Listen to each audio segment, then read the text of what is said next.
This sounds official. Yes. You have to talk first. They said your name. We sound like very important people.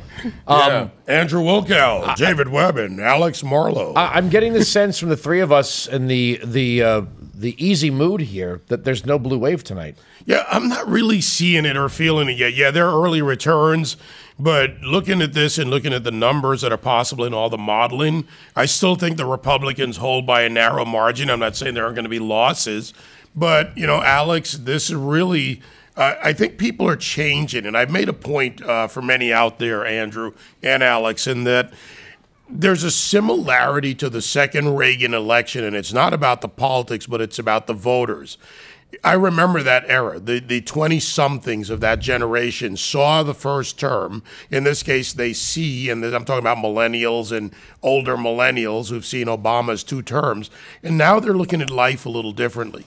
Sure. And those voters, especially in the heartland of America, they're turning out. Yeah, that's what it feels like. And I always thought the blue wave branding was always going to be kind of silly. That's a big promise, especially when you look at the Senate map. And the Senate map was always going to be a lot of opportunities for Republican pickups. And they kicked it off with a flip of the seat in Indiana tonight, which had been called. And that was the Braun race in the Donnelly seat. And so that's a flip for them. Democrats so far picked up 2 House seats. We can report from the news desk here, the Donna Shalala seat, which is in Florida. She's a sort of a legend on the Democratic side of things, and also a pickup inside of the swamp, the Barbara Comstock seat, which is in Northern Virginia, basically the D.C. area. Another one that I think Republicans had written off very early. So we're off to a start where it looks like there is no sign of a blue wave to be found. So we're at pretty much where most of us thought we'd be, keeping an eye on whether or not the House goes Democrat by a narrow margin. That's where we are as of 9:02 p.m. Eastern Time. But if you remember, we were sitting here together 2 years ago. There was a bit of anxiety. Sure. But it didn't feel in this room like Hillary Clinton had it. And I feel the same way. I feel the exact same way. I feel, look, our predictions are probably different. I'll give you mine. I think there's going to be 2 pickups in the Senate, and the Republicans will hold the House by 1 seat. And look, David and I were having a friendly argument about this earlier. He thinks it's going to be a little bit bigger, maybe 3, even 4 seats that the Republicans hold the House by. Either way, it doesn't really matter. If they hold it, they hold it. For the most expensive midterm election in the history of this country, with a president unlike Donald Trump is unlike any president, at least in our lifetimes, our parents' lifetimes, and our grandparents' lifetimes, the Democrats were supposed to come back and prove that the Trump MAGA train and all that was just this short moment that they were going to. The country was. It was a moment. That's the word. So not a movement. It was a moment. It was a moment. Yeah. And the country was gonna come to its senses and hand control back to the Democrats. Yeah. Right. But now to what you just said, Alex, the difference between moments and movements. The movement in America, and that's something I heard on your program, by the way. See, he listens. I do listen every morning. We wake up early and listen to Alex, and then we plan our shows. But the movement is really about where Americans are today. And when you look at 2 years of Trump, and you look at remarkable changes and gains economically, the Democrats can message all they want, but Americans are living by their kitchen tables. They are making decisions on what they can afford. They're spending a little bit more. One of the key indices is consumer confidence. And consumer confidence is at an 18-year high. That's how people feel. And when people feel good, the question now is, do they assign the credit to the change in what Trump did, regulatory changes, government getting off the backs of businesses? If they assign that, then they're going to hold the benefit of that. And this is why you see those seats that are strong for Trump running on the economy. At the same time, he's touched on something fundamental to many Americans, especially centrist Americans, and that is the immigration and security issue.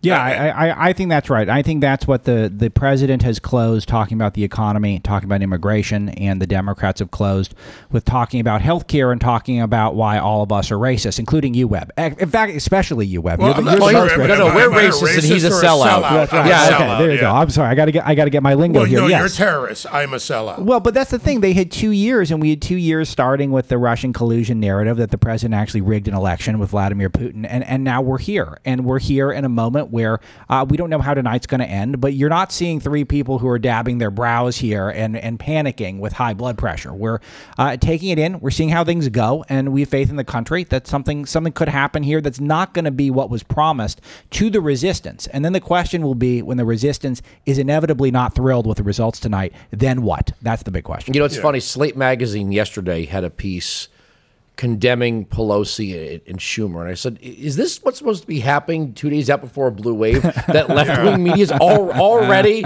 finger pointing. Sort of, finger pointing and trying to occupy that space of, see, it's your fault. It's the circular firing squad. It's kind of fascinating to watch. I was watching MSNBC this morning, and Joe Scarborough's sitting there with the pouty face, and he says, I don't know that the Republicans aren't going to lose. You know, they were all kind of, this is a huge change. We've had the resistance, the Women's March, Me Too. We've said enough. Brett Kavanaugh, Russian collusion, the threat of the migrant caravan. Stop me if you got something else that I'm leaving out. Yes. There was supposed to be this confluence of forces that were supposed to say, hey, the country doesn't want this Trump MAGA train stuff.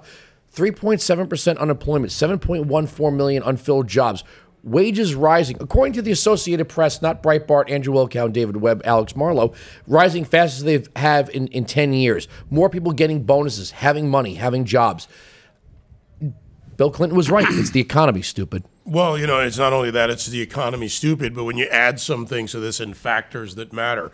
The 19-month report that came out a few weeks ago, so effectively 20 months now almost, on manufacturing jobs and the type of manufacturing jobs that we had a 342,000 plus pickup in long-term skilled manufacturing, versus the previous 19 months in the Obama administration when it was a pickup of 34,000. It's not just those numbers, but it's what it represents in the economy. Supply lines for manufacturing, distribution lines, retail sales. If you manufacture a product, there's an entire support system for that. It tells you something about the fundamentals in the economy, and it tells you something about a pro-growth policy and a pro-growth approach to building a sound foundation, rebuilding it, as a matter of fact, in the economy and letting people make the decisions on what to do with it, people or companies.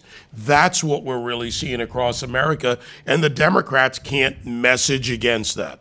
Yeah, they're really struggling to message against it. And even the health care pleas that they're making at the 11th hour. I just read about a half-an-hour long-form interview with Tom Perez, and he gave no specifics aside from health care. It's the only thing the Democrats have policy-wise. And I've been joking around on our morning broadcast about how it's sort of incredulous that the Republicans are such a big threat to health care. They were too incompetent to fix health care when they had the chance, and they bet a bunch of political capital on it nearly 2 years ago. So fear-mongering on health care to go with calling everyone is a racist and a sexist, it's such a weak close by the Democrats. Well, it's not only that, Alex, but it's also a bad idea. I'll tell you why they went there, because many of you around America are making those decisions right now.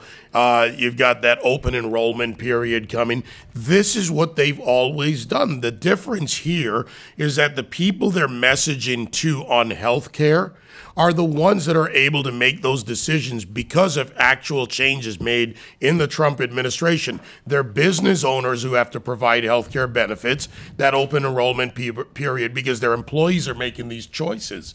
But the people that want the free health care, they're not the ones involved in the health care debate.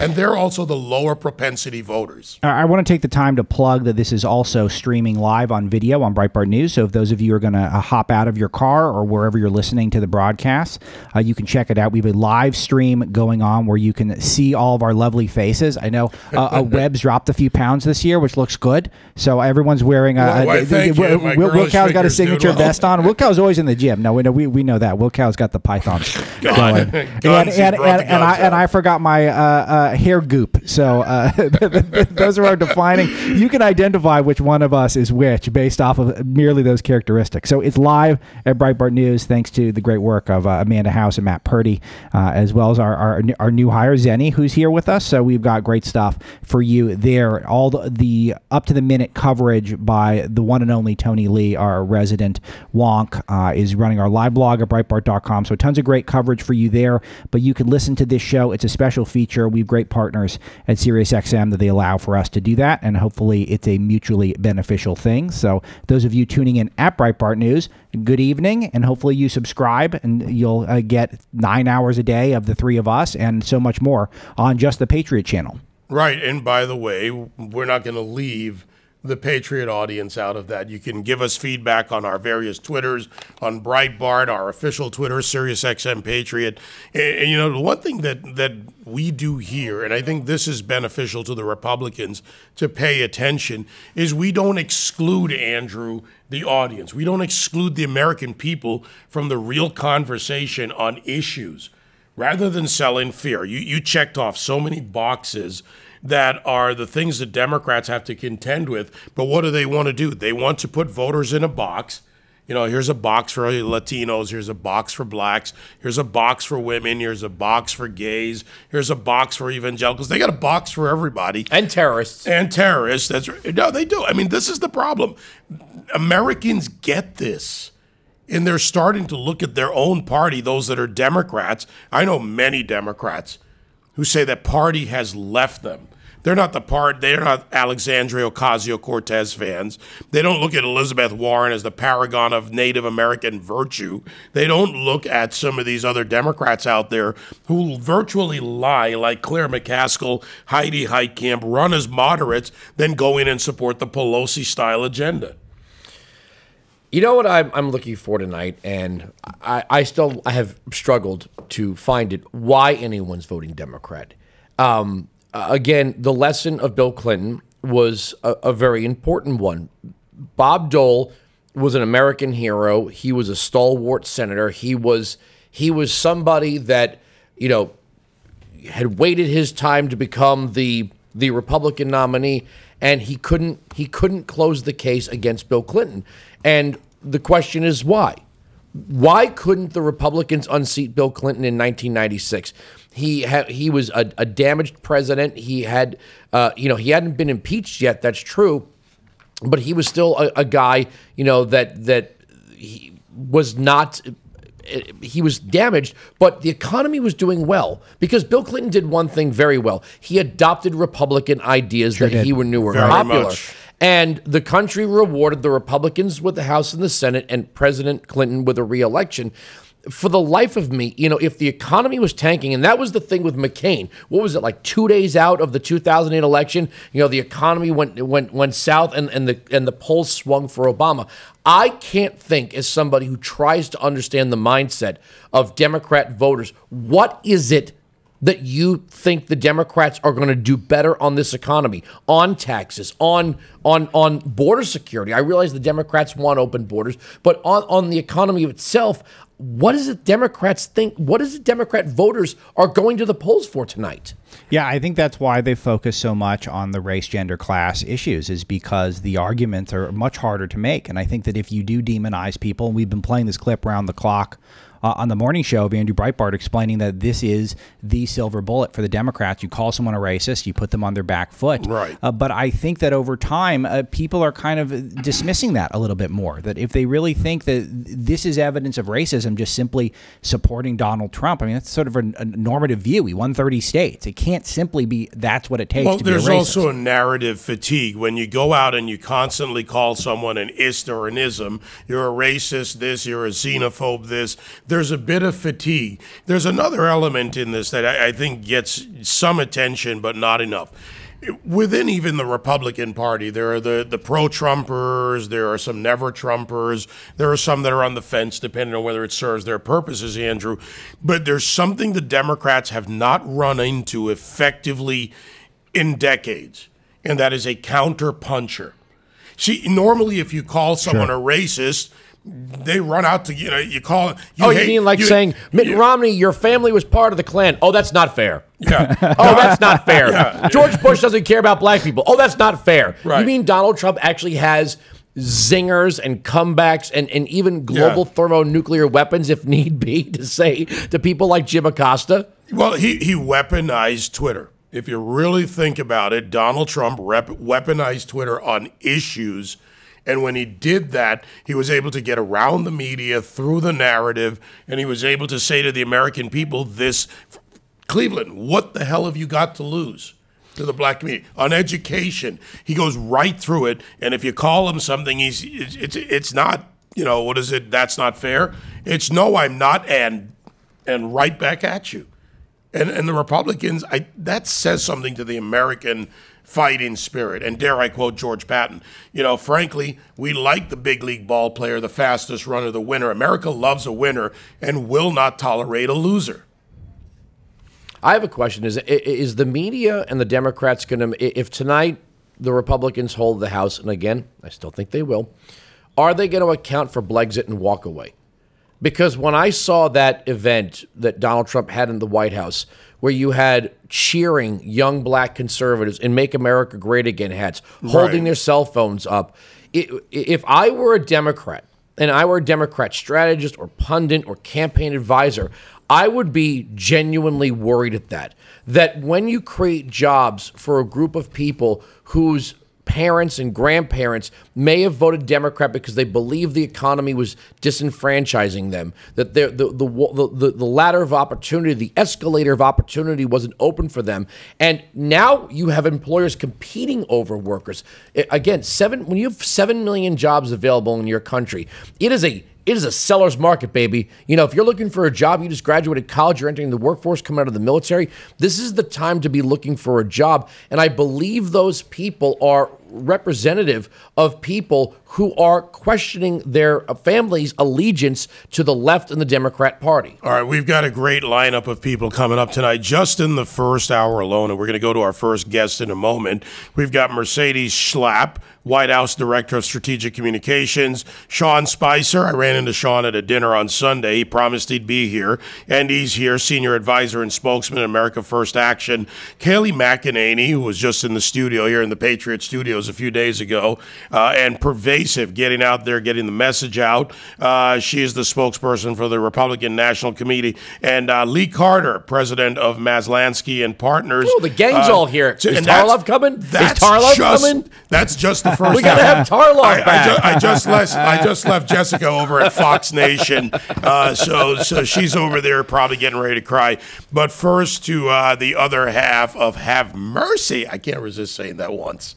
And getting slapped every Saturday here on Breitbart on Patriot Channel. But she can't do it anymore. She'll be back someday. Mercedes Schlapp. Mercy, how are you? I'm doing great, David. How are you doing? Good. I just always want to think of ways to have fun with your introduction. I kind of blew that one a little bit, but how are you doing, my friend? I thought it was great, but you know how it is with Matt.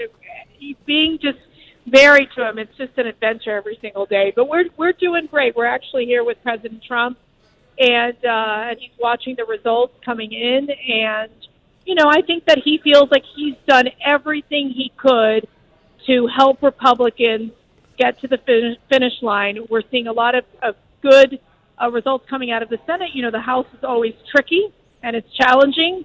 But, we're going to keep watching to see how these results come in. But one of the, I think, more interesting races right now is the Florida race, which seems to be tightening. Yeah, now that seems I to can be give a tied couple in, Alex. updates on that, and that is where all of the action is right now. Not a ton of surprises, though there are some seats that are flipping, and we'll continue to update you on those. But all the drama right now is in Florida, as both the governor and Senate races are very tight. The Florida race, with about 84% reporting, is within 1 point with Ron DeSantis with the upper hand there, the Republican there. Super high stakes there, because I think personally, if Gillum pulls that off, he's going to be a national superstar instantly. And if DeSantis pulls it off, Trump is going to have a huge ally in the Republican governorship in Florida. Same deal in the Senate between Rick Scott and the Nelson seat there. That's another one that would be a flip for Republicans, and that one is neck and neck too. So that is all the action. The most exciting stuff right now is in Florida at the moment. All right, so Mercedes, the president's been on the stump, on the campaign trail for the last couple of days, heavily, multiple stops. Of course, Donald Trump Jr. as well. Saw Eric Trump earlier today in New York. A family affair, but the issues that matter and the issues that the president's been talking about, whether to Florida voters or elsewhere around the country, what are some of those prime areas where you think he's shored up the Republican base?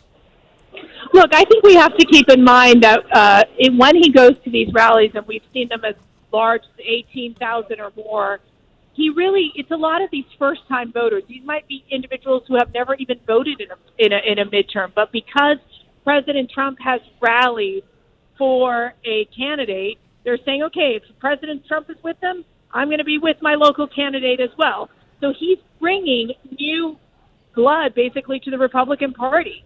And it's just, for someone who's been in the Republican Party for a very long time, i.e. since birth, like, I can tell you, it is fascinating to watch how he's been able to turn out the Republicans to come out and vote. He's been able to close the enthusiasm gap and really make progress in really unifying the Republican Party. And so, I think obviously we know when we're dealing with the historical realities of a midterm, you look at the fact that President Obama in his first term lost 63 seats. He lost 7 Senate seats. So, it's very telling of the fact that it's always an uphill battle. And I think what President Trump has been able to do is just fundamentally change how, I would say, it's like make midterms great again. I mean, all of a sudden the midterms are the hot, thing to talk about right now because of the fact that if we lose seats in the House, and we've seen that we've lost some seats in the House, it's really going to be, think about it, a ton of retirements. You're talking about 40 retirements that really had put the Republican Party in a weakened position. But still, we're not going to, we feel that with the Senate, even gaining one seat is historic. And I think obviously we're going to see that and much more happening in the Senate. Mercedes, hey, it's Andrew Wilkow. I have a question. With this being the most expensive midterms in our lifetime, record turnout, Hollywood going all in, the media going all in, left-wing billionaires going all in. If the I believe the Republicans are going to hold by, and David and I are having a friendly back and forth. I think it's going to be one seat. He thinks it's going to be a little bit more. Does this prove that the Democrats and all of their money and all of their resources and all their celebrity pop culture and all their friends in the media can no longer put them over the top? Yeah, I mean, I've always felt that the Hollywood component and the Hollywood money and the celebrity, and you have Beyonce wearing the Beto hat today. I mean, it's just ridiculous. They're out of touch with what Americans really need. And I think when you look at the fact that this president's fighting every single day for the American worker, for the American family, for the forgotten man and woman.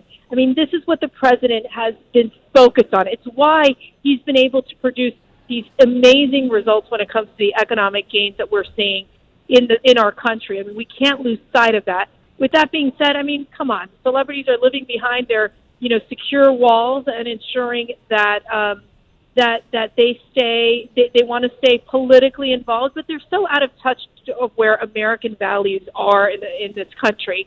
And so I think that's why President Trump will keep his own celebrity. There's no, you go to those rallies. I mean, you all have gone. It's something out of this world. I mean, it really is a moment where people feel that they're being listened to and that they're also, that they share in his experience of loving this great country and making America great. And it's something that the president is passionate about. So I feel that I feel that what we're seeing now is the fruits of this the labor that this president has put in, even though the fact that we're seeing, the fact that we've seen a high number of retirements, and the fact that the midterms are always hard for a sitting president.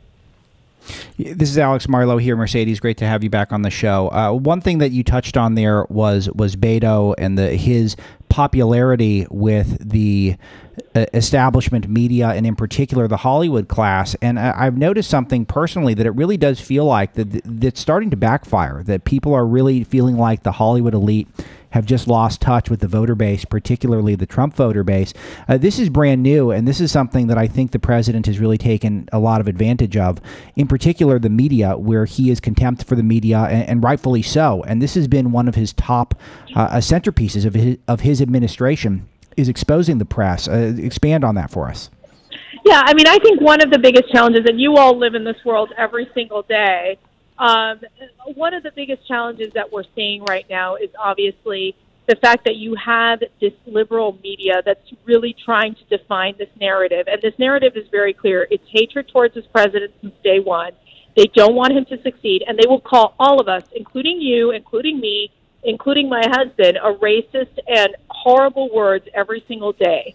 And it gets old after a while, and people see through that, because at the end of the day, using those offensive words to describe what we believe is the right thing for America, which is that securing our borders, ensuring that we have a legal immigration system, and pushing forward productive economic policies that help all Americans and lift all Americans. We're on the right on this, and the only thing that the left can do is call us names. And you know what? I'm tired of it, and I know the president's tired of it too, and so he calls it out. And I know they don't like it, and I know they get upset, and they get very teary-eyed about it, but, someone's got to put them in their place, in the sense of saying, where is it? Where is that moment that we're having objective news, that we're actually, when, there's one thing to have the political pundits and the opinion, host. There's another thing when you're actually looking for straight-up news, and it's hard to find it these days. Mercy, no, I'm sorry. Go ahead and finish your point. I know. I was saying, when you look back at 1968, when it was William F. Buckley against Flora Vidal, and you had the host in the middle moderating it, the host in the middle moderating would simply ask a question of, do you agree with the Vietnam War or don't you? It wasn't the whole the whole speech on you are awful because you're, a conservative. And so I think that it's about time, and one thing President Trump has taught all of us, I think, is that we fight back, and we're not going to stay quiet. The day we stay quiet is the day that our country will lose and that our movement will lose. Mercedes Schlapp, great to have you on, Mercy, White House Director of Strategic Communications. Tell the president we're standing behind him, and I know so many Americans watching closely tonight want to see this outcome and to see the red wave and to see the blue wave, for that matter, crash against a red wall. Lots more to go tonight, Mercy. Thank you. Thank you so much. Mercedes Schlapp from the White House there with the president. Quick break. When we come back, he was also there in the White House with the president. Our good friend Sean Spicer joins us. It's no secret that our country and our communities are bitterly divided. Our politics are harsh and tribal. We know we cannot continue like this. We know that a house divided cannot stand. A house divided against itself cannot stand. So it's up to us now to begin the work of returning our nation to the core values that we know America stands for, to the belief that we are all created equal and we all have the right to the pursuit of happiness. From what we affectionately call the fishbowl here at SiriusXM, this is our big performance studio. Alex Marlow, David Webb. So the question is, are they shooting fish in a barrel anywhere in America? Well, and we're being joined by a man who's been around the campaign mayhem. Sean Spicer's joining us in the studio. Have you been noticing, and we've been actually taking account of it, look, we don't know what's going to happen at the end of the night. I predicted, we've all predicted. We don't think that... You guys promised me that we'd know what I was doing. We were No, what I'm saying is it could end up tonight that the Democrats do take the House of Representatives. We don't seem to think so. The blue wave doesn't seem to be happening. McGrath has not won. That was supposed to be the kickoff. The media looks so sad-faced tonight. Yeah, no kidding. I think because, well, for two reasons. You're One, laughing. I've seen this movie. It's 2 years ago in the same city that I watched it. They've been all in on it being a bad night for Trump and Trump not doing what he needed to do and all this. And so to see, at the very least, Democrats are coming up short of what people thought they'd do, whether or not they finally take the House. It doesn't look like there's much of a path for them at all to take the Senate, which in itself is defying history. But the second thing is, I think it's both personal and professional. Right, that personally they're all in on this. They want the Democrats to retake control. They are looking for a way to show that Trump is wrong, to vindicate their personal and professional beliefs. And on a professional level, they've been all in. They've been talking about blue wave, blue wave, blue wave, and suddenly to wake up for the second cycle in a row and have to explain this, and just like they did last time, it's going to be everybody else's fault but theirs. Yeah, this is exactly the point I was making at the start of the show, which is the... Leave it to Alex. Now it's Alex's point. You made it much more tightly than I made it. So, but I got to fill 3 hours a day, so I got to take my time. So, but Sean, your point is totally correct. The overbranding of blue wave, when you looked at the Senate map, you looked at where it is, and there were so many seats that were going to be favorable for Republicans to pick up, and for them to bet so big, it almost looks so desperate. And I don't think that's a good look for a political party. They look so desperate that this is the end if they don't show up and vote, and it's very unappealing. Well, Sean, I mean, and for you, going from the campaign to the White House, now looking at it from the outside in, the Democrats are still doing something. They're selling a narrative and an outcome. They're messaging, but how do they run against, or can they even run against, the president's successes? You know, by the numbers, his successes are numerous in the first 2 years, but that also means that Americans are reacting to that success in their reality. Well, that's absolutely right. I mean, at some point, and you see not just what he's done and what he's passed, or but the results that he's getting. So you look at 3.7% unemployment through countless sectors. The African-American growth, Hispanic, veterans are at an all-time low. Veterans returning from combat. I mean, there's all these various sectors, and then you look at sustained economic growth, the renegotiation of NAFTA, all of the things that he said he was going to do and the results that he's getting. It's very hard to make a case that we can do better, because when you've got 3.7% unemployment and sustained growth at over 3%, it's very hard to say, well, we'll do a better job. I mean, at some point, it's sort of like winning the lottery and someone saying, well, don't worry, I'll pay you better. It's like, well, we're doing pretty good. So I saw an interview today, and I know you've got TV tonight with my colleague, Neil Cavuto. And Andrew, this told me something. It's always name dropping. Always doing it. Always. It's constant. But here's something. Richard Trumka was on with Neil earlier this evening. I saw that. And in that interview, no matter what he did, given the fact that Trumka has begrudgingly even credited the president with what's happened with jobs in America, he couldn't. He had to stick by the Democrat narrative. It was painful to see him try to talk about Trump's not on the ballot when the president's policies and successes are on the ballot, because he had to try and support Democrats like Claire McCaskill and others, because they're beholden to the unions and he needs them. That's right. Well, and you know, the funny thing is, because I saw that interview, and he made a point to Neil that said, we're with Republicans that are with us. Okay, I get that. That's a very smart answer. But the reality is that you look at the Republicans that they have supported, they're all safe Republicans. I mean, meaning that they're not going to get challenged. Labor will always take a horrible Democrat over the best Republican. I get it. I'm not blaming them. If I were the U.S. Chamber or the National Association of Manufacturers or NFIB, the National Federation of Independent Business, I would always rather have a good Republican, because it's more than just that individual. Who they vote for, the committee assignments, etc., controlling the agenda, and you want to align yourself with the agenda that best meets the purpose of your organization. But they pretend as if they actually really do care about Republicans.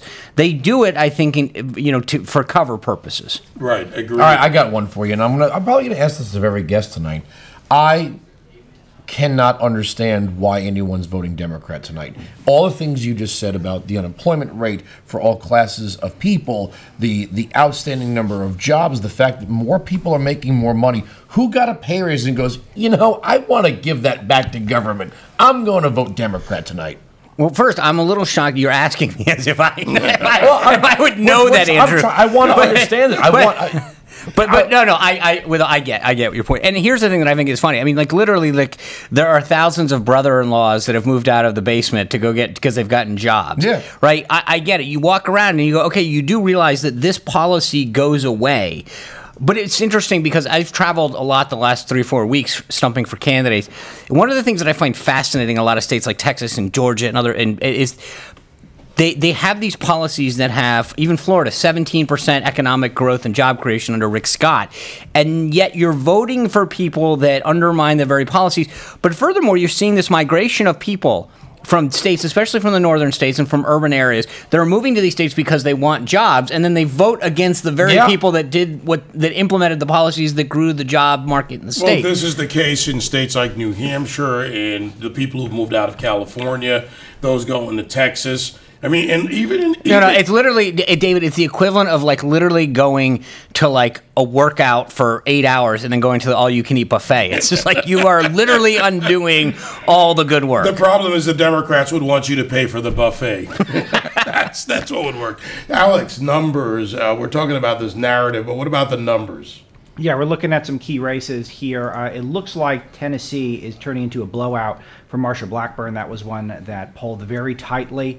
People are looking at that. Still all eyes on Florida, where Rick Scott has a narrow lead with 93% reporting there, as well as Ron DeSantis also has a narrow lead. The left media is obsessed with Texas right now, where with early reports in, about 50% in, shows a dead tight race between Ted Cruz and Beto O'Rourke. However, Robert Francis O'Rourke. Got it. Robert Francis O'Rourke. You know what's interesting? I was going to say he's a good Irish boy.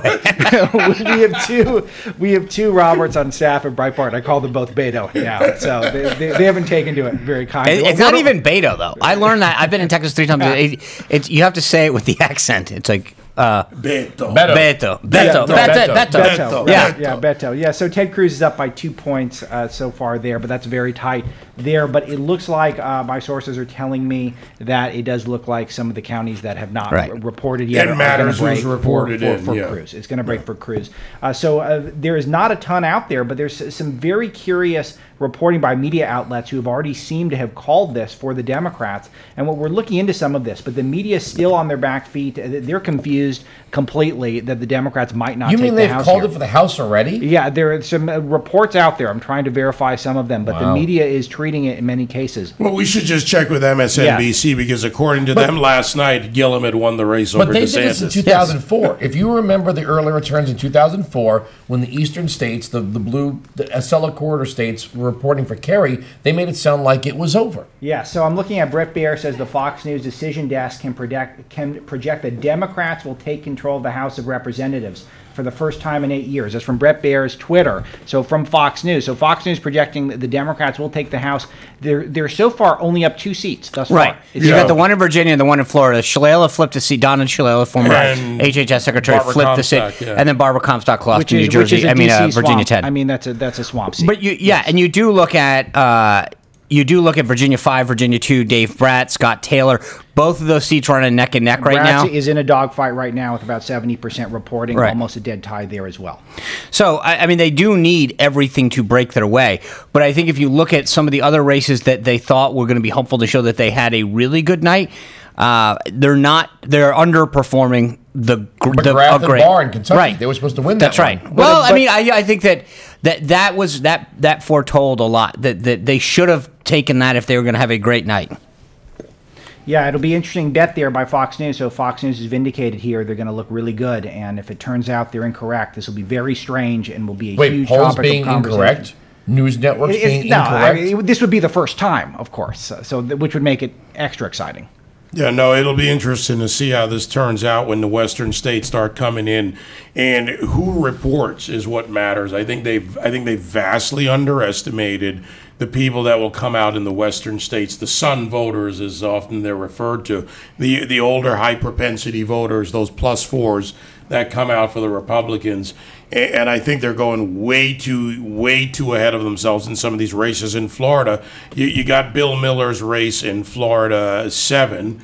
You got some other races that could flip. They've taken 2. That gives them a +2. But if Bill Miller wins, if Michael Waltz wins in Central Florida, I don't know the state of that one. I think have they called Waltz? Have they called Waltz yet? Well, this is the thing that I'm trying to track down, which is that polls are open in parts of the country. So this is why this is such a surprise here that we're seeing actual projections. And by the way, California figures into this because when it comes to California, especially with the mail-in ballots, they won't be counted for days. So we can have a week delay in what happens in California, and that's important to the House.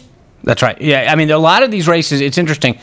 Depending on where we end up, it could literally be weeks, if not a month, because you're going to see depending on where we end up, if it's that much of a nail biter, not just in Pennsylvania and California, but if they don't pick up the requisite number of seats in both Pennsylvania and California, where those were givens, those were the ones that they had that we sort of automatically moved to their column because of the wide lead the Democrats had in a lot of these races. If those don't all break the way that they thought, I think that we could end up with a night where we're going into recount situations to determine ultimate control. And when that happens, you literally depend. I mean, obviously the rules are different jurisdiction by jurisdiction, county by county, but there's no question with what's at stake. It's going to get drawn out. I was involved in a race in '94 that took 6 months before it got called. And I mean, I think that you could see a situation where we can go down to the wire, depending on how many seats are in play, where everyone sort of says we're going all in on every one of these recounts. Yeah, MSNBC has called the Texas governor's race for Greg Abbott. So, do they really think Beto O'Rourke in the end, or excuse me, Robert Francis O'Rourke, is going to actually somehow they're going to split the vote between Greg Abbott and... Yeah, that's why I actually think that you're making an excellent point, because Florida, you're seeing that linkage between the governor's race and the Senate race. I think you see a very similar dynamic in Florida. I actually think Abbott probably runs a little behind Cruz. Ironically, when you talk to folks in the state, but needless to say, it's close. So I can't see Abbott winning that far out and then people crossing over to vote for him. Well, it'll be interesting to see how this goes up and down the ballot. I want a really conservative governor, but I want a really liberal senator. That's right. I mean, it defies logic. The idea that you would cross over and do that. Yeah. What about the congressional races in Texas? Because they're so obviously you've got the Culberson race and the Sessions race, and then Will Hurd. Will Hurd seems to have been up consistently going into this. I think Sessions in Texas 32 and the Culberson race, both Republican incumbents, are going to be ones that if the Democrats don't pick those up, it makes that path to a majority much harder. Those were both ones that they targeted heavily. All right, Sean Spicer here with us, senior advisor and spokesperson for the America First Action.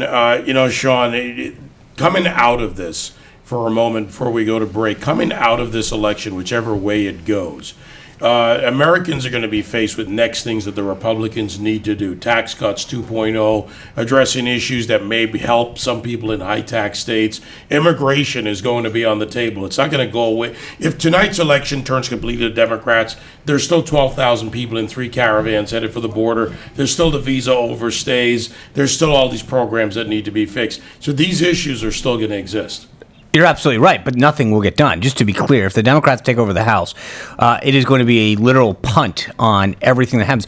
Nancy Pelosi, despite any attempt to want to work together, politically it will not be allowed. They can't, going into 2020, give the president any wins. Words to live by from the Democrats. I'll tell you, the one thing that was telling to me going into this election, there was a bill called the Right to Try. They gave people who were terminally ill the right to try any kind of medical procedure that might extend their life if they were willing to basically gamble, right? Basically saying you're terminally ill.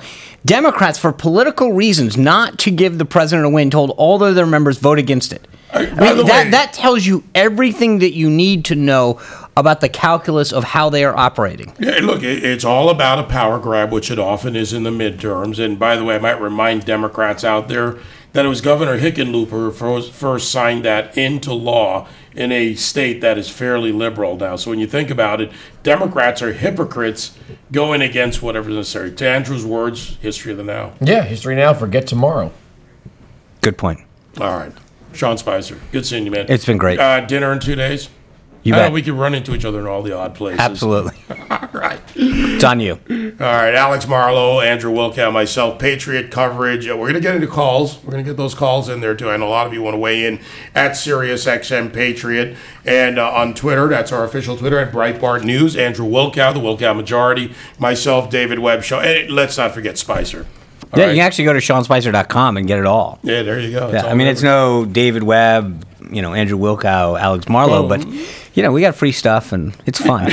Hey, I like free stuff. What do you want? What'd you bring us? Democrat? No, don't brag. Bring it. Well, free stuff from you. Oh, okay. That's between friends. All right, we'll take a break. And Sean Spicer. I was just going to say that. We could add Sean Spicer, and we're going to be joined by... We've shared an office for a decade. I think at this point we pretty much finished all the sentences. Is this us playing to the camera right now? We're being told to play to the camera. I can just play to the camera. We're here live. People on the radio go, what the heck are you guys doing? Well, we're streaming on Breitbart, and of course we have to add in the element of television here. That's right. So far so many of these races are too close to call, and yet if you're watching the different coverage, you would think it's over. The Democrats have swept to power. It's going to be a blue wave, and yet even still, I don't see the blue wave. I mean, and by the way, North Dakota coming up on the screen, that's an interesting one. It is. I think that Kramer's definitely going to win this thing. There's no question about it. But if you look, again, you got 13% in, and what you're seeing a lot of these folks on TV react to is look, there was a vote in, and therefore, I mean, we've got to not just look at what's in, when it's in, what's remaining. In a lot of these states, that's important. It's hard to think about in North Dakota, though, where Senator Heitkamp makes up 20 points. But I think in a lot of these other races, there is no question that you have to look at the diversity of the district of the state and say, okay, you're going to get those urban areas in quick, the cities where the Democrats are going to generally do very well. A lot of those urban and outlying areas are going to come in a lot later, which is good for the Republicans long term, but I think early in an election night, a lot of people wondering what's going on. Yeah, when I think urban areas, I think North Dakota. Yeah. Oh, yeah. And there's not that. You got to look at the population and where they come from. Where do those votes come from? Kelly McEnany now joining us, national spokesperson for the Republican National Committee. Kelly, how are you? Hey, I'm doing great. Busy night, exciting night, and I know Sean Spicer has had many nights just like this. It's nicer, Kaylee, I can tell you, you're right. I've seen you everywhere today. I knew you, Rana, and the entire RNC has been working tirelessly, but it is, I will just tell you from my life after that standpoint, it's a lot better sitting here with Andrew, Alex, and Dave Webb, where you get to watch it and pontificate. I'm sure. Well, thanks for that cheerful projection of what's to come in my life. All right, so Kaylee, since I've got you here and I've got Sean here, and Sean, you and I have talked about data operations, and the Republican data operation was incredibly close in calling this on the Trump win in 2016, state by state. And Sean, you and I have talked about this. Kaylee, data operations. What the polls are telling us one thing, but what's the data telling us? Well, our data, for instance, showed that in Indiana that would be a victory for us, and it's been projected by the New York Times and others, and we have called it as well, that Indiana is a win for Mike Braun. And in fact, I was told just this morning that Braun was ahead by 7 points. In fact, he won by 7 points. If you would have looked at the public polling, it was scattered. It was all over the map. I just think that speaks to the sophistication of the Republican National Committee's data operation. I know it started under Reince Priebus's era with Sean Spicer there, and Ron has continued it and pumped a lot into this $250 million operation that is far more accurate than any public polling. It's really astonishing just how sophisticated it is. Yeah, and I think that just so people understand, one of the things that polls do, and Kaylee's right, that polling is a predictive modeling. You're looking at 400 or 500 people and get an idea of where they're headed, what they currently think. The data operation that Kaylee's referencing is the ability for the RNC to actually build up a model and a profile of every single 190 plus million voters in America so that you can track where they are individually at any given time. And that gives the RNC a massive competitive advantage to understand where the key voters are, when they will vote, what influences them. Now, I gotta ask this, Kaylee. You and Sebastian Gorka were on my CRTV show just the other night, and we were talking about this blue wave not happening. The numbers are holding. Right now, I don't see the Democrats breaking out anywhere. Yes, we expect them to flip a few seats here or there. There's a lot of sad pandas on the left-wing networks. Where are you right now on this? Yeah, that's right. So, to quote the great Jake Tapper over at CNN, he has said this twice. I'm sure you guys have been busy with your own coverage, but he said on 2 different occasions, this is not a blue wave. I'm not seeing a blue wave. I'm not seeing a scenario where tons of Republican incumbents are losing their seats. And Jake Tapper just said that before I came to the airwaves with you. So, in fact, folks are looking at this and realizing that a lot of Republicans are going to win in the Senate. New York Times right now has us up in about 10 of these races. Some of them are incumbent races, of course, that we must win. But there are some gains in here when you're talking about Indiana, North Dakota, Florida potentially as well. So, we're seeing not a blue wave at all. We'll see what happens in the House, but we're winning a lot of these gubernatorial races as well. So I like to quote CNN and saying I'm not seeing the blue wave. What about call it the surprises in the House races that Republicans weren't expected to win, or they were going to be close-leaning Democrat? We saw a lot of that predictive modeling, as Sean was talking about. But what about some of those races? Are there races that Republicans look better in the data than they did on the poll in key House races? Well, I think Kentucky 6 is one that folks are talking about, and that was Andy Barr keeping his seat. That's something that the Democrats really wanted to win that one. They ended up losing. Florida's 15th is another toss-up that has been declared a Republican keep. But as of this point, looking at the New York Times tracker, there are 4 pickups for Democrats, but we've held on to 2 key ones in Florida's 15th and Kentucky 6th, and we're closely monitoring the others as well. Alex?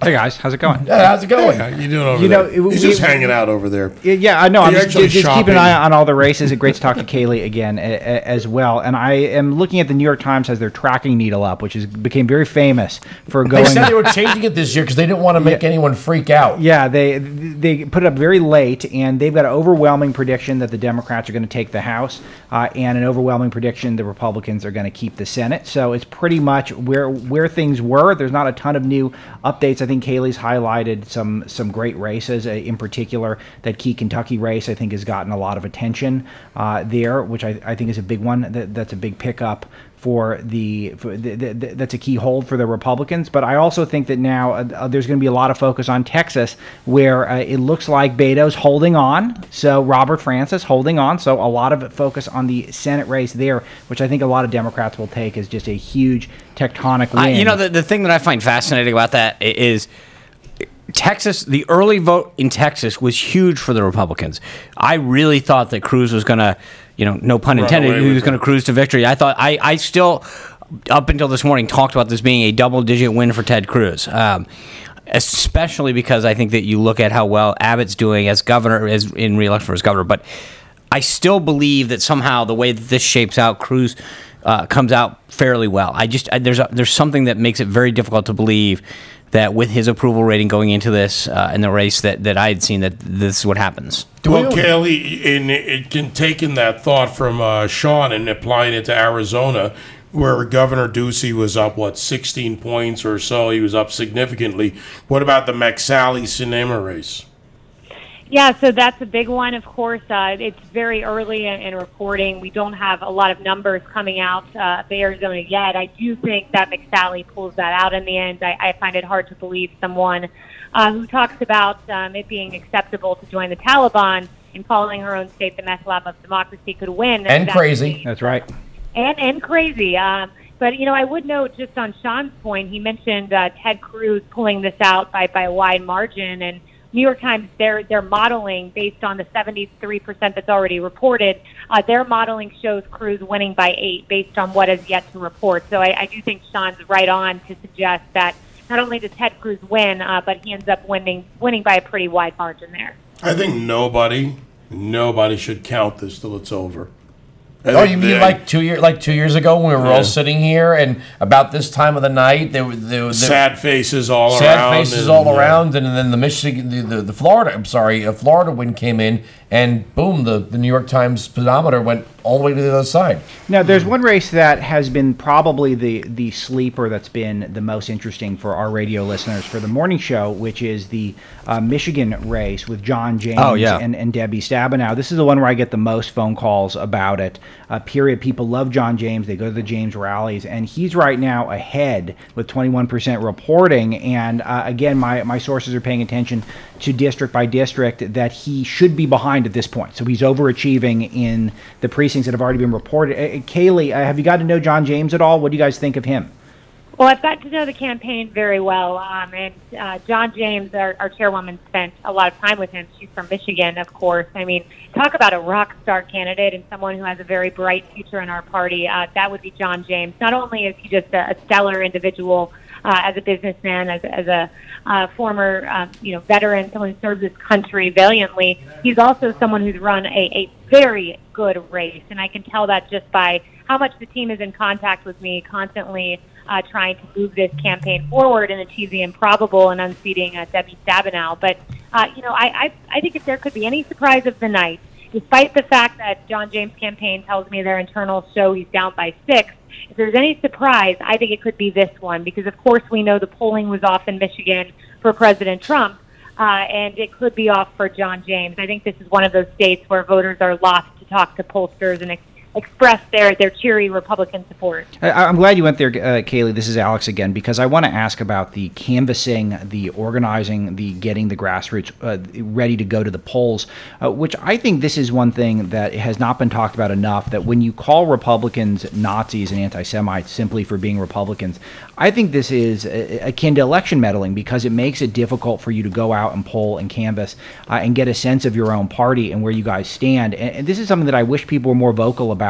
We've been trying to do that at Breitbart, but give us some commentary. Have you seen any adverse effects of the name calling? Oh, undoubtedly.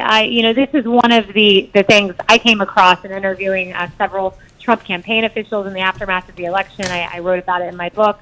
Was that they said it was very difficult to be a Trump supporter, especially in a blue state. If you announced your support, there was a lot of backlash, and there was an incentive to not say you supported the president, because you just didn't want to have to fight with your neighbor or incur the wrath of a pollster or the media. And, I talked to another pollster on background, and he said to me in the aftermath of the election, he went out in Michigan and in California, asked Trump voters, did you ever conceal your support from a pollster? And 37% told him they would not tell a pollster they supported the president. They concealed their support. So that hit a Trump voter is real, and that person is real because the mainstream media and the left made it very difficult to be a Trump supporter by using all the labels you mentioned. All right, Kaylee, thank you. We've got a bunch of radio hosts in the room. Thanks for joining us. That was almost too perfect. Just a little point. Are you seeing this, Alex? Kaylee McEnany, our RNC spokesperson, thanks for joining us. Fox News just called the Utah Senate race for Mitt Romney. Right. Can you confirm that? I can't confirm it yet. I will look into it quickly, but this is one that should surprise no one. That's a given. And now, yes, I can. And Heller is too close to call. I can confirm. That's correct. Yeah, All right, so let's bring in a woman that spent most of the night with us on election night 2016, along with Jessica Tarlov. It was Lee Carter, president. She wasn't crying on election night. She wasn't. Maslansky Partners. Lee, how you doing? I'm great. How are you guys? We're doing great. We're laughing here at the fact that we're actually in sync tonight. We have not broken from our table to go bang on the windows of one of our left-leaning channels here. So Lee, fast forward, here we are. We miss you here in the fishbowl at Sirius. But, Romney called for him. I think that's an easy one in Utah. Heller, too close to call. Look, I see the Dems in MSNBC, they're saying to gain 3. Fox says D+6 in the House. But, I'm just not buying the early returns. I think it's hard to say with early returns exactly what's going to happen. And I think we still haven't seen what's going to happen in some key places like California. For sure, the polls are, we're not even closed yet. So I think it is early to call it. I wouldn't be surprised if we lost the House, but certainly not by the blue wave margins people were suggesting that we would. And I think, Kaylee was just talking about a lot of people who aren't willing to share their real opinions in blue states with pollsters or with anyone, frankly. And I can understand why you are labeled, sexist, racist, all of these terrible things if you identify as a Republican these days in these areas. And I think it's really, really hard for folks to come forward and say exactly what they're thinking. Well, the question then, Alex, and, when you talk to Breitbart listeners in the morning, is do they know people, like this? I mean, what do they say to you? Yeah, they say to me that they're going out, that they're hardcore, that they're not going to be deterred. But I got a feeling that there's just, anecdotally, I live in a purplish area, and it leans blue, but you see there's so much enthusiasm for Democrats, so much canvassing, knocking on doors. None of that's happening for Republicans. And we have it seems like just logical when you have one political party that says to another political party, we will harass you at the gas station simply for your viewpoints. That's going to have an adverse effect. And yes, it'll create a Bradley effect or a Trump effect with the polls, which is kind of fun for us. It's almost like an extra boost, a few percent boost when you show up on election day. But I think this canvassing thing, I think this thing went under the radar too much, that the inability to organize publicly is an infringement, arguably, on First Amendment. I mean, I think it's a very complicated thing that I don't think there's effective messaging on it from the right. All right, so Lee, any wild or unpredictable swings that you've found so far in the House races versus the polling? I think that some of the big ones, a lot of people weren't sure what was going to happen in Kentucky 6, and look what happened there. And I think that was something we were just waiting to see. We're also, everybody was making such a big thing about what's going to happen in Virginia 10. Virginia 10 was expected. So I think that the Republican loss in Virginia 10, a lot of people got really excited early, thinking that meant that was going to be an indicator of a Democrat wave. I don't think that panned out. I think the big one that I'm really watching, I think it's going to be a huge upset, is in the Florida governor's race. I think everybody, they had DeSantis behind by 7 in the polls, and now look at it. So I think that's going to be a key indicator. And frankly, I think that when we look at what's happening tonight, if the House goes Democrat, and we're only talking 3 or 6 seats that it goes Democrat, that's a big blow to Democrats, because let's not forget, historically, on average, we have something like 33 seats go to the other parties. And so if people are so outraged, if people don't support the Republicans in the ways and in the measures that everybody's saying out there, you would expect this to be going way, way differently than it is tonight. So I think the overall number is going to be the big disappointment for the night. Lee Carter, thank you. We got a long way to go for the night. Thanks, Lee. Anytime. Great to talk to you guys. Real quick, Sean Spicer, with NBC is now saying 95% the House of Representatives. Okay, again, where we were this time of the night 2 years ago, it was still Hillary Clinton's going to win. They were sure Hillary Clinton was going to win. But we're seeing it might be a bigger than expected pickup in the Senate, which means the Democrats will have no way of stopping Trump appointees. Oh, yeah. I mean, look, especially if given the choice between the two houses, the Senate is the game, because that's where you can, nominate people, and not just on the judiciary, but to all these key appointments. The president, there's been a lot of talk about adding new people to the cabinet, additional nominees, et cetera. If you have a majority in the Senate, and it's not just right now, there's a 1. And remember, for a good part of this, it really wasn't even a 1 seat because Senator McCain was ill, and we really didn't even have that seat. So now we have a 1 seat real majority, and it looks like, from everything that I can see in terms of what's out and where I think things are headed, I've been saying that we could have a 54 to 56 seat Republican Senate. I still think we're on track for that. And so, given the choice of the two, legislatively you may shut down because you lose the House. But I think that the Senate is what keeps the president alive and keeps a lot of this stuff moving forward. Both Fox and MSNBC are now reporting Kevin Cramer defeating Heidi Heitkamp in North Dakota. That is now a net Senate gain of 2 seats for the Republicans. So to put this into perspective, right now, if the game, with everything still outstanding, the Senate has 49 Republican senators. So all they need is one additional one to maintain the majority, because if needed, Mike Pence would break the tie. So there's really no question now that with what's outstanding, and you've got some West Coast solid Republican seats, that the Republicans will maintain control of the Senate, probably pick up a few at the very least. I think that is a for sure thing. The thing, again, gentlemen, that I think is crucial here for everyone to understand is history suggests that since 1982, the president's first midterm loses an average of 5 seats. This president will defy history and pick up seats. That is something that is getting lost in the narrative. It's totally getting lost, and this is why, Sean, you made that brilliant point to kick off your segment about how the blue wave branding, it never made sense. It was never going to happen given the type of candidates Republicans were running. Why do you think the Democrats committed so much to this, knowing that it was going to be a letdown, even if they take the House of Representatives? Because they inherently believed that Trump was going to let everyone down. They didn't understand the intensity that he was going to bring to the fight. This is pre-Kavanaugh. This is pre-rallies. This is pre-Caravan.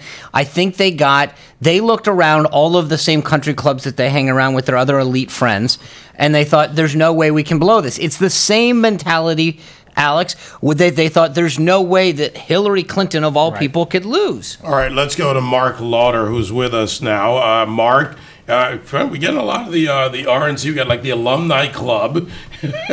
Mark was a longtime Pence guy, though. I mean, he's been around. And Mark, he was deputy press secretary there at Pence. So, Mark, how are you? I'm doing well, David. And Sean, how are you guys? Well, we're doing well watching this all play out. So, Mark, we've talked a lot about, the predictions that are going out there. The numbers keep changing. First, just your take on what's happened so far. Well, I think it's early, and I think it's too early for anyone to be making calls about who's going to control mostly the House of Representatives, because there's a lot of votes to be counted still. I agree with what Sean was saying earlier. I think Republicans stand to pick up 3 to 5 seats in the United States Senate. And when you look at some of the early results coming out of even the governor's races, look what's going on in Florida. There's a lot of momentum out there right now. We'll see if it can translate into the House seats, but it's still really close right now. All right, so Andrew, looking at this from Mark's point of view, looking at someone who's been in and out of both the White House and the RNC, from the outside in, what do you think we're going to see from the reaction outside? First of all, I was just watching some of the numbers coming in, and I'm again looking at sad-faced some of these anchors here on MSNBC. It looks like Josh Hawley right now, with I think 35% reporting, is blowing out Claire McCaskill. Final polls that came in today. By the way, if I could just interrupt and throw this to Mark, the numbers are growing in reporting, and I just saw DeSantis pulling ahead by a point or so in Florida. Yeah, again, I think we're all in agreement here. Everyone that we've had on tonight, I think this blue wave, even if the Democrats take, and Mark Lauder, you could speak to this, even if the Democrats eke out a victory, and it will be an eke out, there's no blue wave, eke out a victory in the House of Representatives with all the money that they had from the big PACs and the Tom Steyers and the Mike Bloombergs, Hollywood, the media, everything they've thrown at the Republican Party and Trump, if they come out with a lousy 2 or 3 or 4 seat victory, is this really this is no blue wave? Absolutely not. And let's not forget that this is not even, if they get a 2 or 3 seat majority, we're talking about the levels of a midterm House loss like Ronald Reagan, not like Barack Obama's 63 seat shellacking that he took in 2010. Bill Clinton was shellacked, I think, 54, 56 seats, somewhere in that respect, in 1994. We're talking about a very small, below-average historical changeover in the House makeup, which is average, I think, is in the high 20s. But that said, Mark, here's the reality, because there's no second place in politics. If the Democrats take the House, and the importance of the Senate, spot on about how you get nominations and other things move forward by the administration. But there's no second place, and if the Democrats do take the House, that changes the chairmanship of committees, obviously, and narrow or not, this becomes a way for them to halt, slow down, or even, where possible, reverse some of the president's agenda, especially with certain committees, investigations, and federal agencies. No, you're absolutely right, and we will see the Democrats use the power of subpoena and committee investigations ad nauseum. It will be one nonstop, supposed scandal after the next, and if there's anything else, they won't pan out. But let's also remember that just about every president who has been reelected, going back through Ronald Reagan, has lost the House and turned around and got reelected when their term came up in 2 years later. And that's because America doesn't like to see the president who has the largest megaphone and the ability to set the agenda, to see it just cast aside that way. All right, we've got a call that's coming in now, Mark, if I could just interject for a moment. Virginia 5, Congressman-elect Denver Riggleman, 53.6%, defeats Leslie Cockburn, the former producer for CBS 60 Minutes. She came in at 46.4%. That race is called, and that, by the way, is Representative Tom Garrett's former seat. So there's the latest call. Yeah, and this is the Charlottesville seat, and this is one that we had at Breitbart in kind of our tier 2. This is a very big win for Republicans. All right, so let's go to the phone because we actually, hang on, guys, because we've actually got the congressman-elect with us right now. Denver, how are you? Or should I say congressman or representative? I don't know, which title do we use? Yeah, I tell you, it's better than what my wife calls me most nights, and I really do appreciate you guys, having me on. But it's pretty stunning, in 5 months to go winning a convention by one vote to winning this election. I got to tell you, I just really appreciate you all having me on tonight, and thank you, gentlemen. Well, we appreciate that. And by the way, as a businessman and from a personal point of pride, Andrew Wilkow and I, fans of especially whiskeys and bourbons, that is a family business. So, I want to know what this does for the Bigfoot legend tonight. Well, I tell you what, we're going to start a Bigfoot whiskey now. It'll be Congressman Bigfoot, and I think that'll be a great name for it. But no, I think we were able to make light of that attack, on us for some time, and now there's actually people walking around with shirts with Bigfoot on it. It says Riggleman 2018, something to believe in. And it's just incredible how we sort of turned that ridiculousness into something that was fun on the campaign. And I think it's part of me just never being part of politics. I didn't know what the rules were, so we just had fun with it. It's funny. Amy McGrath lost to Barr. You've won this seat. These were seats the Democrats were supposed to win, right, Alex Marlow? These were the seats, Virginia, Charlottesville. If there is a blue wave. If there's a blue wave. If there's a blue wave, this is a seat that had to have gone blue. Absolutely. All right. Well, is there a symbolic, because this Charlottesville is the place where Trump was supposed to be proven the racist. That's right. The tiki torch fraternity-looking guys were supposed to create the worst of the worst optics. Democrats were supposed to take this seat, and they failed again. So let's hear what the Congressman-elect. How do you feel about it? Congratulations, by the way. This is Alex Marlow from Breitbart. So explain to us about how your part of the world was so attacked by the media, clearly for political purposes. And you guys spoke for yourselves tonight, so contextualize it. Well, I think they messed up. I'm actually a Charlottesville. My third daughter was born in Charlottesville. I was a UVA grad. Military sent me there. I did pretty well with ROTC. Prior enlisted, I was a Mustang. And I think what happened is when people try to use guilt by association or try to make things so polarized or emotional, and it's not based on fact, if you have somebody who actually lived there and was part of the community, they have a tough time with it. And I believe somebody who came in like me that was brand new, they didn't know what to do with me. And then when you look at our district, I don't know if you guys know how big our district is. It's 21 counties. The bottom 13, 14 counties love President Trump. And I think they miscalculated their entire game plan on what's happening in this district with 3% unemployment. What is the average? 3.7 national average. We have people that are actually optimistic and are happy in the 5th district. I just don't think that message of division played very well in the 5th district. And you had somebody like me with some common sense who lives here, works here, plays here, daughters. I killed my first deer here. And I think they said, that guy, he's us. And I think that's why we won. I don't think it's that complicated. Hey, Denver, Sean Spicer, how are you? Congratulations. Hey, Sean, how are you, sir? And I met you before, and it's great to talk to you. Guys, good to talk to you. I do get to break in with some big news here because we are seeing multiple outlets reporting that Ted Cruz is going to win. Yes. Right, which gives us retention. And this is very important because, and I will not cite the outlet yet, there was one outlet that did project it for Beto, and there it looks like, once again, polls airballing it. I mean, that's not even an airball. That's turning around facing the other backboard and throwing the ball as far as you can. But before I forget, I want to ask Denver real quick. There's a lot of focus in the media about the blue wave that clearly hasn't happened or materialized the way that they wanted to. But I want to ask you about the green wave. How much money did you see come into your district from the left? What was it like on the ground in a district that I know in Virginia, generally speaking, doesn't have the kind of influx from the left? Did you see it on the people, on the air? What was it like this time? Oh, it was staggering. You know, I sort of know business, so I came in with $0 on June 2nd. I don't know if you know the history of my 4-day convention. Oh yeah. Resigned. You know, I spent $0, and that first month we raised $217,000, and she already had $1.4 million that first month, and we like, oh my goodness, right? So what we did was we just mission planned and said we got to make sure that we raise enough money in the last month to go all in.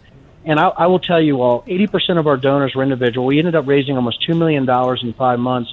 They raised, my goodness, what was it, 3 or 4 million? I don't even know the number, gentlemen. But what happened was we had a pro-Israel sort of this surge of individual donors that were pro-Israel that came in and really helped us. And I got to tell you, you know, out of our 80% of individual donors, about 900,000 to 1 million came from specifically pro-Israel people who really thought I was the right guy to win the 5th district. And I don't know why. You know, the belief in me was so incredible. But, you know, in the district, individual donors, I mean, we were able to raise $2 million, $1 million in the last month. I just think it's just unbelievable that there was that much faith in me, and I'm very humbled by it. And actually, I just don't really know how to react right now, gentlemen. I've never done this before, so I don't know how to react. You know what you're going to have to do? You're going to have to climb, confess, and confirm. You did the job, all right? We'll leave you a little Air Force plug there, Denver. Or should I say now Congressman-elect Riggleman.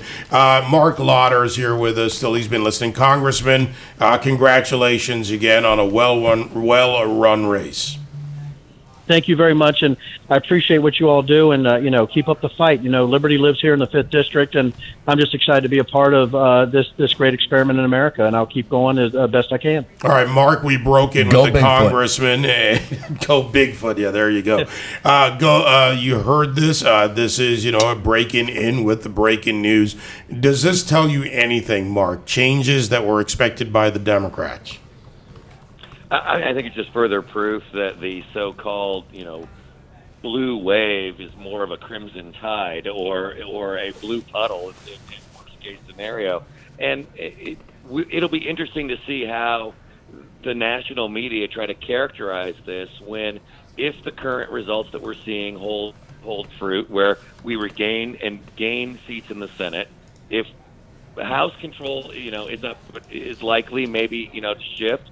But we're going to take a lot of these high-profile governor's races in terms of Florida, it looks like. Maybe winning that Florida Senate seat. These were very high-profile races. They put a lot of money on, Beto going down in a hail of glory.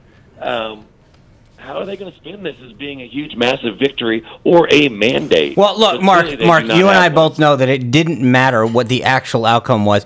To them, this was a way of figuring out how they could say that, because it's going to not be a wave. The attention and analysis tomorrow is going to be, how did Trump not do X? And fill in the blank on what X is. And despite the fact that he not only, as I said, we've now held the Senate with Ted Cruz defeating Robert Francis O'Rourke, but we are now likely to pick up additional seats. That by definition, by tradition, shouldn't have happened. Therefore, they're going to have to find some way of saying, well, we would have been even better if it wasn't for Trump. My guess is they're going to focus on the House, and they're going to shift the narrative to the House. And then we see where Maxine Waters, Nancy Pelosi, Alexandria Ocasio-Cortez, the newcomer on the scene. I want to see where the Democrats go with this. Can I tell you how far they're willing to go. What you're touching on, David, this is what I think is fascinating. Let's just and we'll posit that the night's not over. But I think if the Democrats, as all of the major outlets are now predicting, do take back the House, if they don't have more than 11-seat majority, the question is who becomes Speaker, because 11 candidates on the House side have said that they will not vote for Nancy Pelosi. No, they're not voting for Jim Jordan. But he could be the consensus candidate. But I honestly believe that I think it's funny because I've always believed that they're just going to fall on their swords. Nancy Pelosi will come out with some goggly book about being a transformational person. She'll get them to buy in on it. They'll fall on their sword and vote for her for one term, even though they'll have to say that they lied and they didn't keep their word, blah, blah, blah. But I think that this internal fight that the Democratic Party would have if this manifests itself will be just fascinating. Well, see, I call it for Nancy Pelosi still for a simple reason: the control of the money and the control of the flow of money when it comes to the Democrat side. Because we have an expert here, Sean's worked for the party. He understands this stuff. Beto, a record number of record fundraising for a Senate candidate. And it looks like he's going to lose against Ted Cruz, who I'm a Ted Cruz fan for the most part, and he not the world's most charismatic guy, still beats Beto, even though Beto's got all the Hollywood stuff, all the money. I mean, and he skateboards. Is this devastating, or does it no longer? Is it all but just monopoly money now? Well, I mean, I think in that particular case, there was a lot to overcome. But it goes back. I mean, I sat in this same city 2 years ago where people said, well, Hillary's got 1,200 people and you guys have this and you can't do it. At some point, ideas and messaging matter. I mean, so it's about the total overall package. And the fact of the matter is that Texas is still Texas. You got a guy like Robert Francis O'Rourke who is going around and talking about himself being extremely progressive. Texas may not be ruby red anymore to the extent it may have been two decades, but it's not progressive. And they haven't elected a statewide Democrat since 1994. The idea that you're not gonna play it up like you're some blue dog Democrat. He went in from the far left, and I think that Texas voters may not. To your point, there might have been some discontent with Cruz a little bit, but and a lot of money to fire this up. But this is the best they're going to get. They threw everything at the mud. O'Rourke raised $38 million last quarter. Lost. Let the Democrats keep $38 million. spending their money. All right, we got to take a break here. Cabot Phillips, a head media director at campusreform.com, the millennial vote. We got to ask him about that, see what's going on there. Much more to go in this hour. Ann Coulter coming up as well, author of Resistance is Futile, How the Trump-Hating Left Lost Its Collective Mind. You wait till tomorrow morning. We'll see how much of that book comes true. We'll be right back.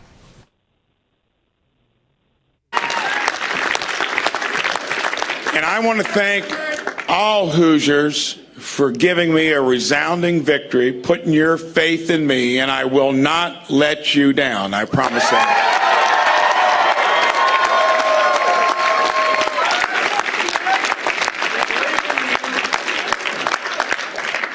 Senator Donnelly called me about 15 minutes ago. Yeah. And just like any competition, you fight hard, you want to win, you got to make your case. And we did it. The one thing I would love to see change in politics is it's gotten way too nasty on both sides. Yeah. All right, and there you hear Braun, who just beat Donnelly. So, Alex, let me toss this over to you. What happened there in the numbers? Yeah, so we're looking at right now with about 70% reporting there in Indiana, Braun's winning by double digits. So that is something that is a clear projection there. And the Senate is just breaking very hard for Republicans. We noted the North Dakota race with Kevin Cramer winning there, also a double digit, just a massive blowout there with 2/3 reporting. Marsha Blackburn winning also by double digits in Tennessee. You've got Ted Cruz winning by 3% against Beto O'Rourke thus far, but that race has been projected to be a Cruz victory. And we're looking at also a narrow lead still so far with 99% reporting for a flip of the Bill Nelson seat in Florida for Republicans to Rick Scott. So we're looking at a pretty much clean sweep there on the Senate side for the swing seats for the Republicans thus far. So it is, again, no blue wave. Democrats might take the House, but the blue wave is certainly not happening. No, right, and I want to go to the Western votes, but let me just throw one more in here. Chris Sununu, Andrew, before you go. Chris Sununu, we talked about earlier, that race being called for him in New Hampshire, the youngest governor in the United States, youngest Republican governor, and a rising star in a legacy of political family, the Sununus in this country. One thing about all of this is that when Barack Obama lost the House in 2010, the media didn't immediately pile on and say Barack Obama's wrong, the stimulus package was wrong, healthcare reform, as they called it, or Obamacare was wrong. And then when the Republicans took the Senate in 2014, and not to mention 1,000 state-level seats and the majority of governor's races, they didn't say, well, it's obvious the country's rejecting. Tomorrow, we're going to be hearing that the country rejected Donald Trump. The country has not rejected Donald Trump. If the country was rejecting Donald Trump right now, these statewide races would be going full bore Democrat. Yeah, that's right. But that's not the way we're seeing things shake out. However, it's not all happy talk. It does look like Chris Kobach is going to lose the Kansas governor race, Kansas is a strange state, even though it's thought of as a deep red state. What's the matter with Kansas? Yeah, exactly. The famous book. But it's also Kathleen Sebelius' country, so it's not impossible to have a Democrat governor there. But that's a big loss for the Republican side and for the MAGA Trump base there. And some House races, I think as of now, around 10 or 12 have been called as flips to the Democrat side. So that is still underneath the margin they need to flip the House. So still a lot of drama on the House side, but some races like the Dave Brat race going down to the wire, that looks like that's within 2,000 votes, with Brat getting the short end of the stick there. So that one would be a big pickup, a trophy win for the resistance there that pumped $10 million into that single House race. So not all happy times for the Republicans, but again, clearly there's no blue wave narrative. All right, guys, let's go to Cabot Phillips, who's with us now, media director for Campus Reform, their website, campusreform.org. And Cabot, I was about to throw this question to Alex and to Andrew here with me in the Fishbowl in New York, but the West Coast on this issue, the votes are still out there on the West Coast. You've got mail-in ballots. You've got the millennials. You've got what's going on campuses around America. So let's take that all together. Where are the young people? And then is there any indication that on the West Coast we're seeing, or at least in the earlier time zones where there's still the ability to vote, that we're seeing something that is not being reported? Well, it's tough to know right now exactly where the West Coast is going to vote, what the number is going to be, and exactly who is voting right now on the East Coast. If I had to give my, assessment of how it's going to go, I've been on over 100 college campuses in the last year or so, talking to thousands of millennials, young voters, and the trend that I've seen is so many of them, yes, they may publicly identify with the Democrat Party. They may say, yeah, I'm going to support leftist candidates come November. But so many of them, I think it comes down to the social pressure that a lot of young people feel. And I think a lot of Americans, for that matter, when someone asks them who you're going to support, they realize that it's advantageous for them to say that they're a Democrat or that they're going to support the left, because they see what happens when people claim to support conservatives or Republicans. They see the pressure, the violence, how they're ostracized socially. And I do think that a lot of young people just say they go along with the left. They say they'll support Democrat candidates because it's easier for them in their daily lives. But that doesn't actually always translate to great voter turnout. The left has been counting on record turnout from young people this election cycle. I still don't think they've made a strong enough case to get young people out to vote for them, and I think that's one reason that we've seen more of a blue trickle than a blue wave so far. All right, Cabot. Andrew Wilkow here. Let me ask you a question. I went to the University of Florida, up the road, Florida State. I saw that video of the girl flipping out, kicking the Ron DeSantis signs, throwing the chocolate milk.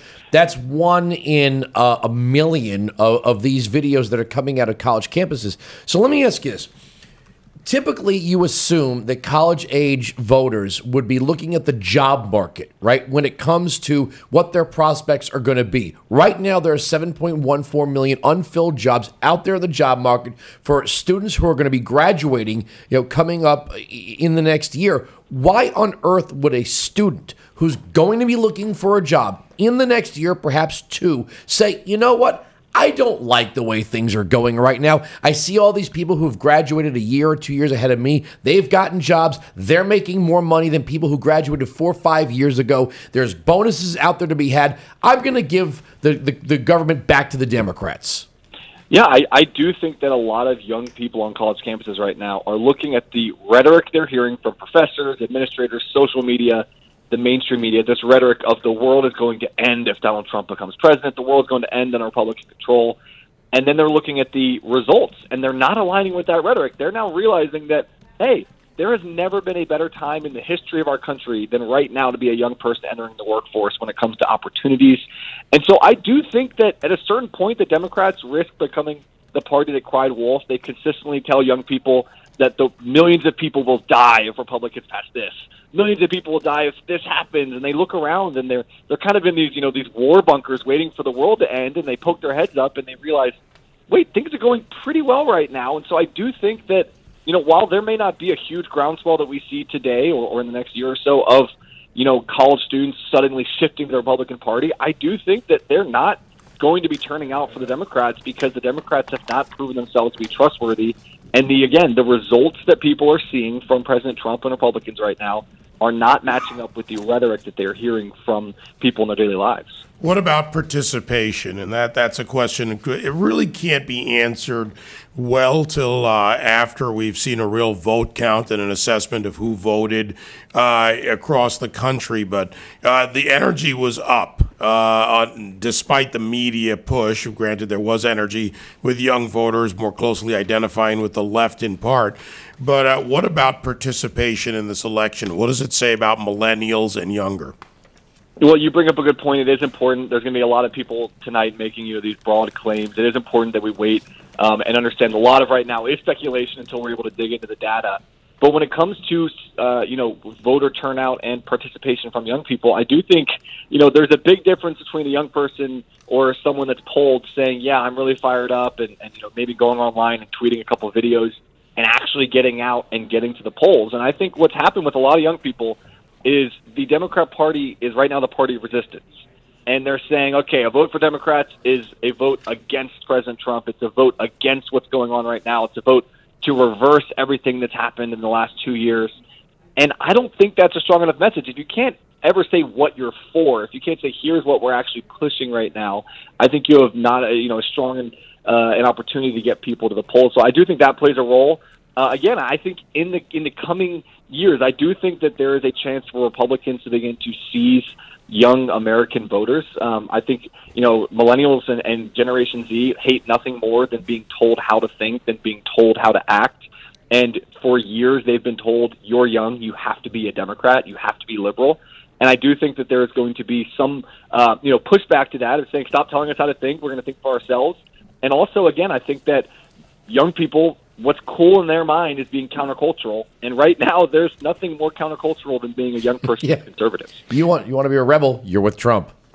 Cabot, this is Alex Marlow from Breitbart. I want to ask you about the celebrity class right now, and I've been seeing a trend where it seems like the celebrity endorsements, which used to be everything, it used to be all that mattered in society, now almost are becoming obnoxious to people. They seem to almost be backfiring, and it seems like young people are knee-jerking away from the celebrity establishment. But maybe that's just me inventing it because it suits my own purposes. But what do you think? Is that what's happening? It's tough to tell exactly the impact that it has right now. Certainly, I mean, celebrity endorsements, obviously they have the right to use their free speech, to do whatever they want. No one's denying that. Whatever cause. But I do think that a lot of Americans are sick of these, it is funny to see the left talk about the upper echelon, the 1%, and how out of touch Republicans, the 1% are, and then have all these people from the top 0.1 of the top 1% coming out and telling people how to vote. It is incredibly ironic to see that happen. I do think that, young people, I don't think that, people are as impressionable when it comes to celebrities telling them who to vote for, because it's such a common thing now. It's so common to see celebrities endorsing, whether it's, products or in this case, politicians. I don't really think it has that big of an impact.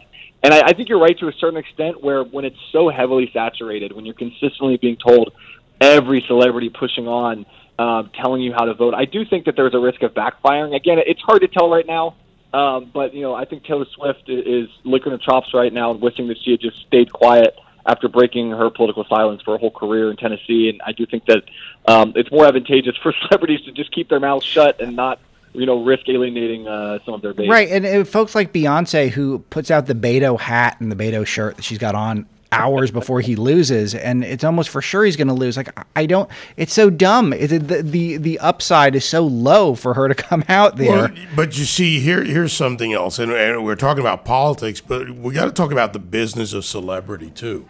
Because when Tay-Tay, Taylor Swift, I love making fun of her that way, goes out and does this, it's about her base. When Beyonce does this, and you go back to her Destiny's Child's roots in Texas, you're talking about them playing to their base to sell music. So I hate to tell the politicians, but not every endorsement by a celebrity is about the politician. It's about business, frankly, and selling music and concert tickets. I would think that there's nothing more uncool to a college kid than somebody who wins a Kids' Choice Award on Nickelodeon, or is the celebrity to 9 to 13-year-olds.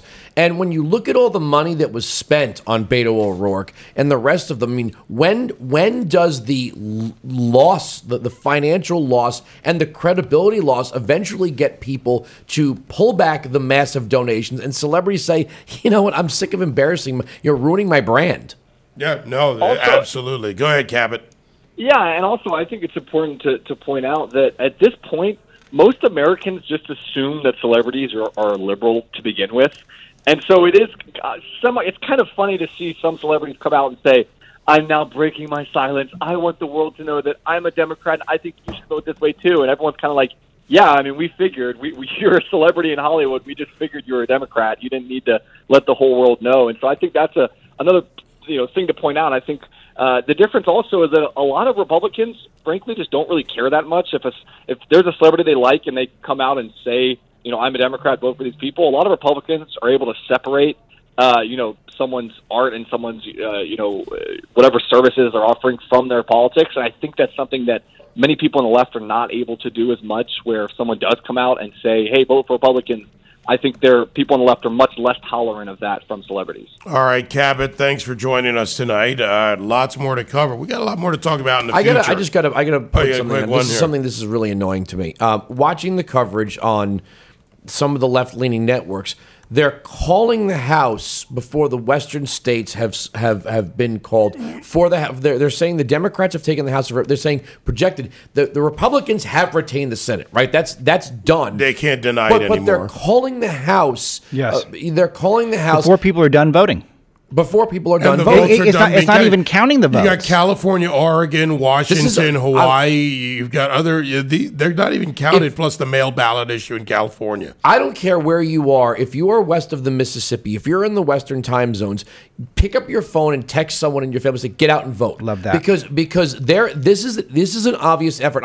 I know I keep harping on 2004, but I remember it. I feel like what the media is doing right now is trying to tell people that in the West Coast, it's over. There's no point in voting in Oregon. There's no point in voting in Washington State. There's no point in voting in California if they cannot go for the Alaska race as well. The Alaska race and what have you. That text somebody, call somebody, say this is not over. You need. And look. I was joking all day today. I'm not the person that says everybody should have their voice be heard.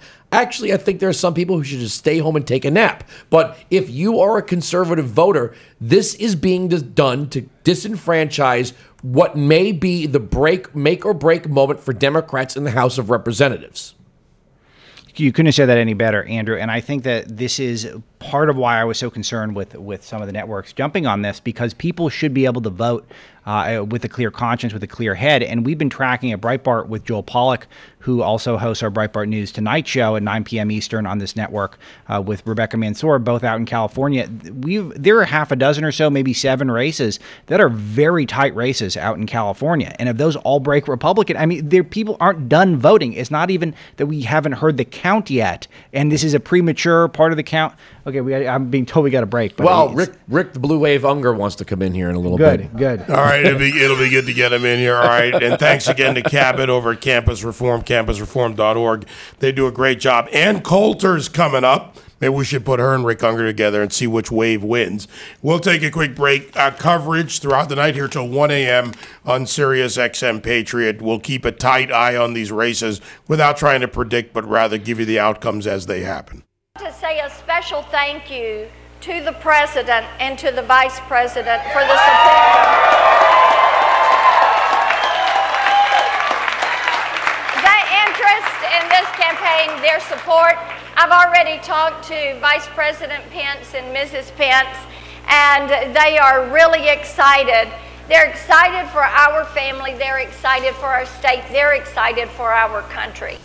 That is Senator-elect Marsha Blackburn.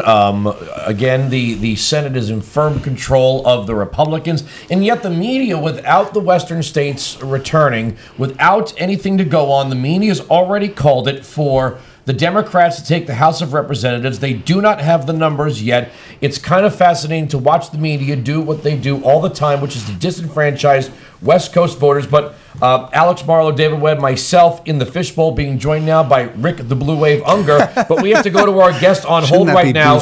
Ann Coulter, author of The Resistance is Futile, How the Trump-Hating Left Lost Its Collective Mind. Ann, how you doing? Fantastic. Could not be better. You're not dissuaded by the media. You're not just crying your tears, eating your Ben and Jerry's, overindulging in bad behavior, curling up in a ball because the media says it's over for the House of Representatives. Well, I don't want to dampen your your very admirable enthusiasm, but I think the House is lost. But I always figured the House was lost. I kind of thought I was worried about the Senate. And wow, we did not lose the Senate. We held seats, picked up seats. The Senate's the important body, as the Kavanaugh hearing just demonstrated. We can still confirm the judges. Trump isn't being removed from office. And this temporary control of the House, I mean, that's, the way things go. How many seats did Obama lose in his first midterm election? It was like 63. It was a blowout. It was bigger than 94. I assume the Democrats will get enough. Oh, and the other good thing about the House, not that I care all that much, I am so excited about what's happening in the Senate and the governor's races. I mean, DeSantis winning in Florida. This is so huge. I did not think it was going to happen. Anyway, in the House, we lost a lot of dead wood. I was really looking. I mean, it's never good for Democrats to have control of anything. Don't get me wrong. But ideally, we would have lost. What did we need to save? 21 seats. We would have lost, exactly 21. So we held control by one seat, but we'd get rid of guys like Representative Yoder in Kansas, I was going to ask about Yoder. in Florida, and we have gotten rid of a lot of deadwood. Yeah, I was going to ask about Yoder. By the way, some networks projecting Governor DeWine to win in Ohio. It's another good win. That's for Republicans great. As well. So and McSally in Arizona, and Blackburn in Tennessee, and Rick Scott in Florida. I am just so thrilled about Florida. I thought we were losing both of those races in Florida. So, Ann, this is Alex here. You're the patron saint of sealing our border and national sovereignty, which I'm sure you enjoy that. The House didn't really get anything done on that front, and then you got guys like Congressman Yoder, who is a Republican, but he's also someone who's a big amnesty guy and pushes amnesty relentlessly, and he's out. So is this part of why you're in a particularly good mood?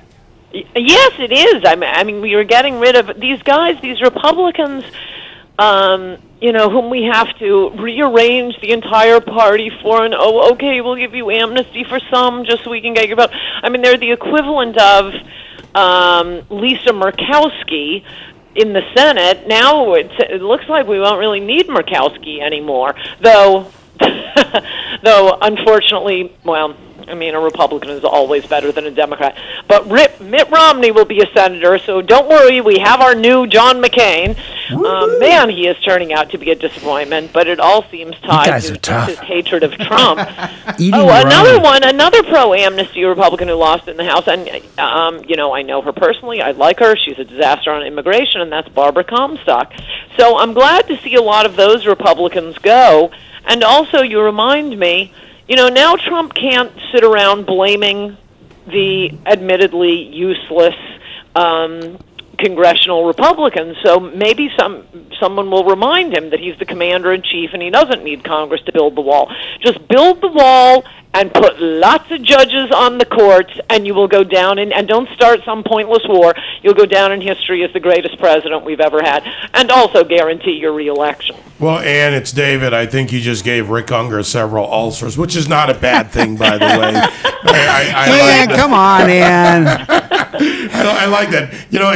We've got to go at the top of the hour here to a hard break. You know how that works, Ann. But, if this plays out and it looks and it's trending that way, it's not over till it's over. And the Democrats take the House. What do you do about some of the key issues like tax cuts, making the tax cuts permanent? I mean, now that gets stalled. perhaps you have not been assiduously following me on Twitter, but I've had it with the tax cuts. That's the old GOP playbook. Look, it was one thing when Reagan cut taxes. The top marginal rate was 90%. Right now, half the country doesn't pay taxes. What they need are jobs. Jobs, jobs, jobs. Wall Street's done quite well under both Democrats and Republicans. No, I want the wall. I want deportations. I want more manufacturing. Could we just get, you know, the elites in Washington to concentrate on the working class for a few years? The annoying thing, that, I mean, it'll be annoying to Trump, but I think he should get over it because it's going to be fantastic and will guarantee his reelection, is what we're going to see is a lot more of Maxine Waters and what's his name, Adam Schiff, and they'll be issuing subpoenas. Well, and I've got to break there against a hard break, unfortunately, but to just end on those words, that's the future leadership and chairmanship under the Democrats. And thank you. Sending us out into the day with a blessing that no harm would come our way. And then she would have this refrain where she would say, boy, go to school, mind your teachers, get your lesson, and one day bring that education home. She would say, bring it home for your little brother and your little sister who don't know what it is yet. Bring it home. Bring it home for that little boy down the street that you play with. God knows where he's going to end up. Bring it home. She said, bring it home for your mama and for your daddy who get out there every single day. Mayor Andrew Gillum with a concession speech in Florida. Ron DeSantis is the governor-elect of the state of Florida. All right, you're hearing it. There it is. Andrew Gillum conceded in Florida. So the big Alexandria Ocasio-Cortez, Barack Obama, Bernie Sanders victory in Florida didn't happen because, well, people don't like taxes in Florida. Think he wishes he never said that word? Gillum? What? Taxes? Rick Unger's joining us in the studio. The minute he said that, I went, oh, that was a mistake. You know what's amazing about this is that he was talking about an agenda that was going to be the single payer or Medicare for all. It was going to be all this free giveaway stuff. And his answer to how he was going to pay for it was to increase the corporate taxes. And, you know, what's amazing about that is I think people inherently knew if he was going to do it, an income tax was coming down the road. And Florida does not like the income tax. Yeah, they don't like the word tax. I mean, the minute he said that, I went, I don't think I would have done that if I were him. They don't make that big of a separation in Florida between business tax and personal tax. It was a mistake.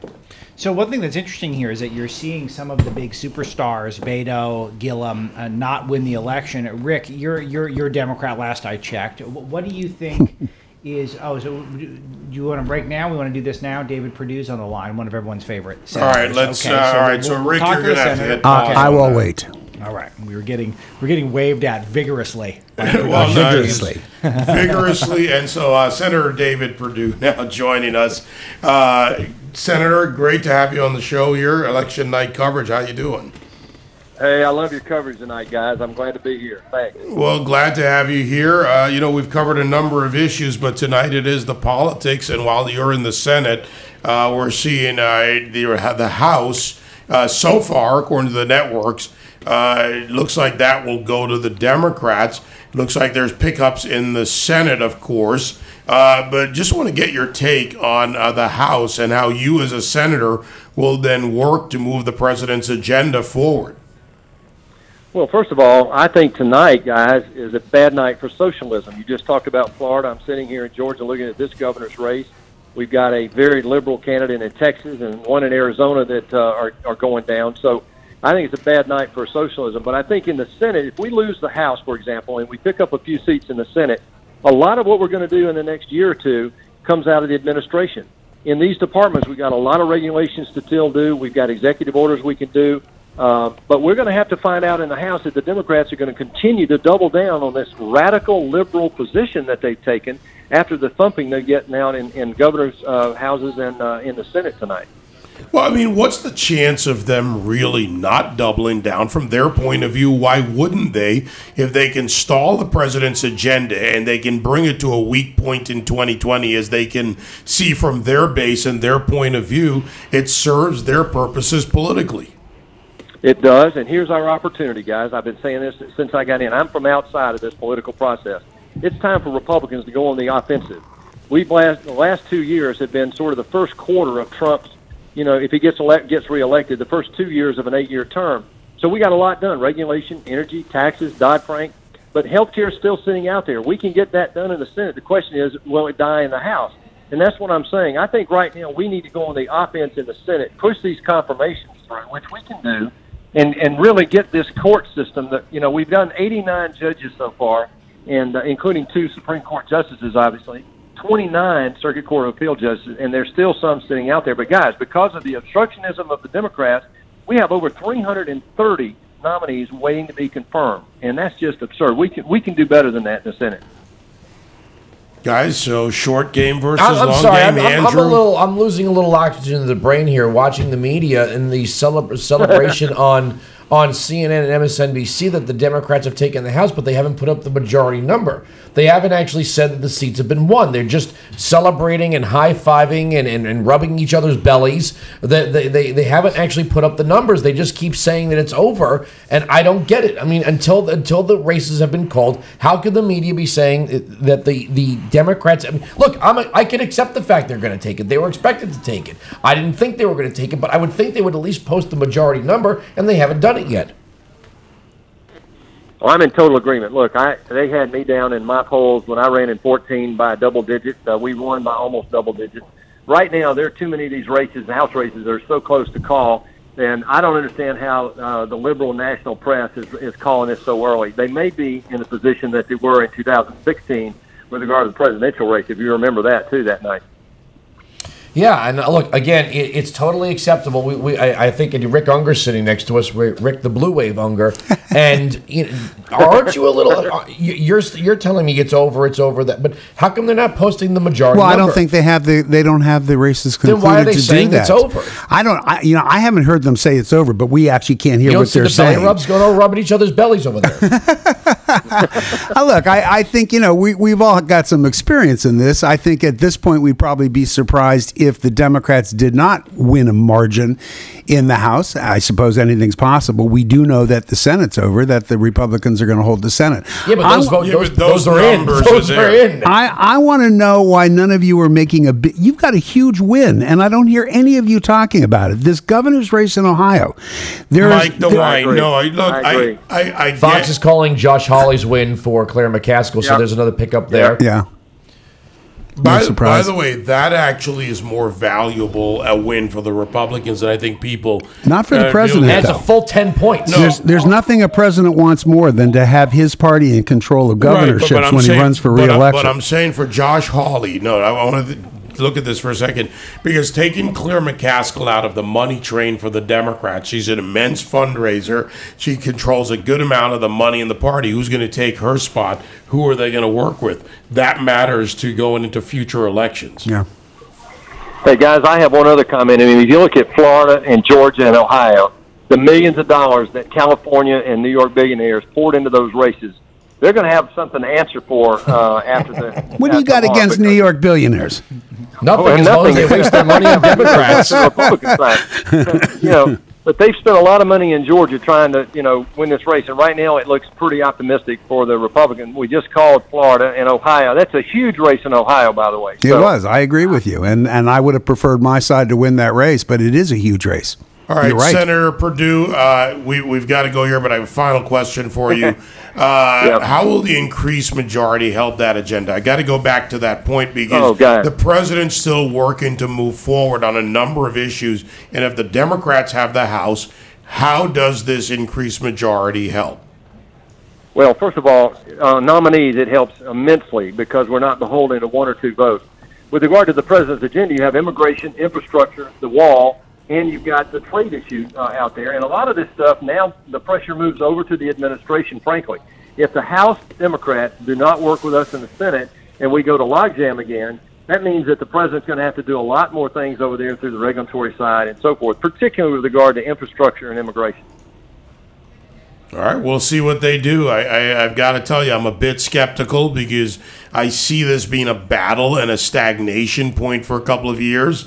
But that's my cynical side coming out. Never about you, however, Senator. It's a pleasure to talk to you again.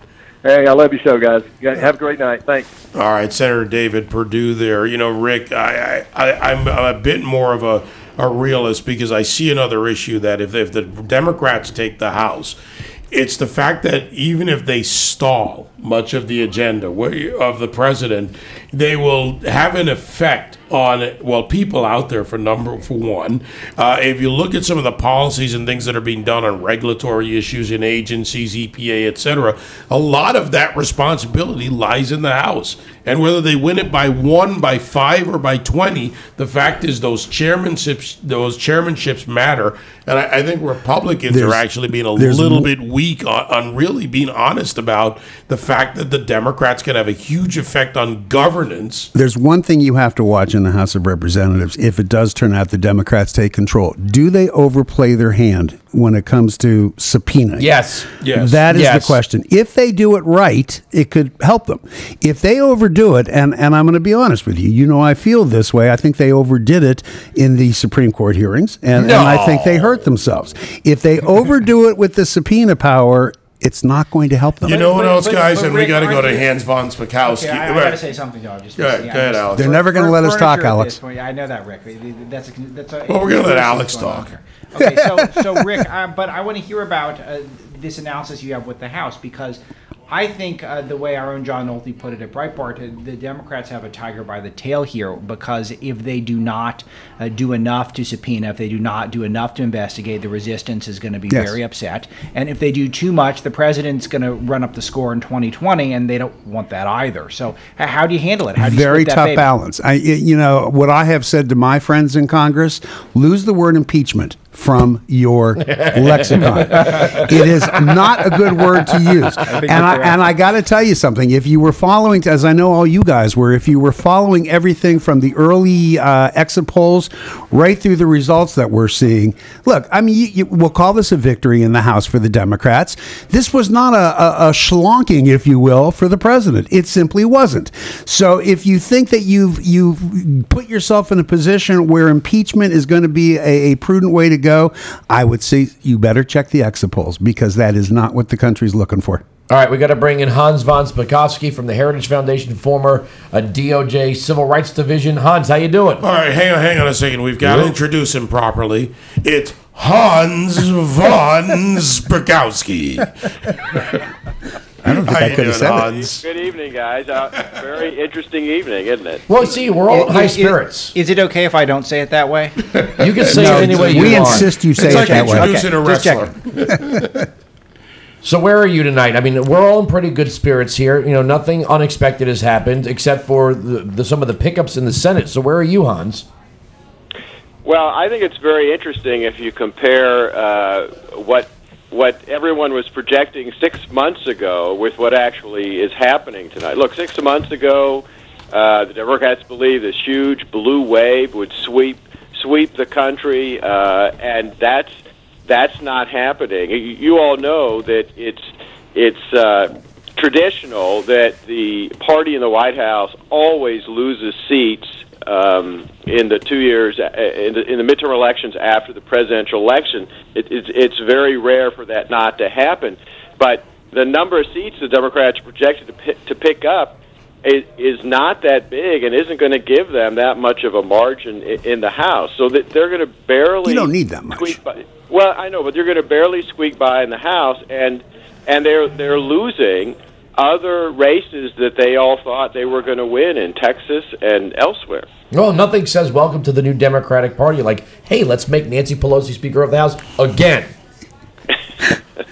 No comment. And look, I have to agree. The earlier statement, if they overplay their hands in the House, I think they're going to have a bad effect politically. And I think part of what happened tonight is you could see in the last month or so when folks kind of started to change their mind. Why? Because of the way they saw the Kavanaugh hearings going. Americans don't like rudeness and incivility, and they saw these crazy protests going on in the Senate hearing, and I think that actually hurt the Democrats' chances. I don't know about you, Hans, but I think innocent until proven guilty is an old and outdated concept that maybe we should get rid of for a short-term political gain. I don't know. There wasn't a whole lot of political gain in it. I think this country was founded on that concept, and I think a lot of folks did not like what they were seeing going on in the Senate. Rick, would you like to add something to No, this? I mean, because I was saying the same thing. I don't like the way the whole thing went. I really didn't like the way my party handled the hearings. I would have done it very, very, very differently. It was... Look, the whole point of that kind of a process is to cross-examine. Cross-examine everybody, witnesses, everybody. Didn't happen that way. At least the Republicans attempted to put a prosecutor in there to do it. All the Democrats were doing, frankly, was making campaign speeches, and it bothered me immensely. I will say this, though. If you look at the early exit polling today, I was very surprised to see that most of the country, not a majority, I think it was 47%, actually was not supportive of Judge Kavanaugh or Justice Kavanaugh now. Well, but then again, that surprised me. It's not we don't poll on judges. We can poll on judges, but judges aren't seated because of a popular vote. I mean, we have a problem with people in the media, and Hans, you can speak to this. You keep referring to our democracy. We're not a democracy. We're a republic. For example, we don't pick the president. The Electoral College does. We don't pick our Supreme Court justices. The Senate, the president nominates, and the Senate confirms. There are checks and balances on direct democracy that some people, I think, don't really understand. Yeah, and those checks and balances are really important, and I think a lot of people tend to forget that look, the framers of the Constitution were really concerned about the tyranny of the majority, and so they put a lot of checks throughout the Constitution to make sure that the majority could not basically force a minority in this country to do whatever they wanted them to. All right, Hans von Spakovsky with us. I said it normally that time. You know, Hans, with just a couple of minutes here before we've got to wrap on this, moving forward on the agenda, and look, we're talking about the politicians, and frankly, I think we've got to talk about the people, because in the end, the policies that are either made, broken, or not carried forward affects real people out there in America. They're going to pay the price for whatever the Democrats do or not do, or whatever tactics are taken or not taken. And if it plays out that the Republicans lose the House, clearly there's going to be effect on the people in America. Well, yeah, in particular, look, the economy in the last year and a half has taken off. A lot of that, people say, is directly the result of the tax cut that has come, but we're still spending ourselves into oblivion and into potential bankruptcy as a nation. And you know, if Congress keeps ignoring that and not doing anything about it, the danger down the road to the economy of the United States and our standard of living is just enormous. Well, if the Democrats do, and as projected, take the House, there's where the money's spent. No, that's exactly right. Although, like I said, up until now, there hasn't been the willpower by either party to rein in spending the way we need to do it. So what are the Democrats going to do? Again, quick answer here. I know we've got to go to break. What are the Democrats going to do? We've got more money coming into the federal government. We've seen the rise. Business tax coming in, higher revenues for the government. Democrats take the House.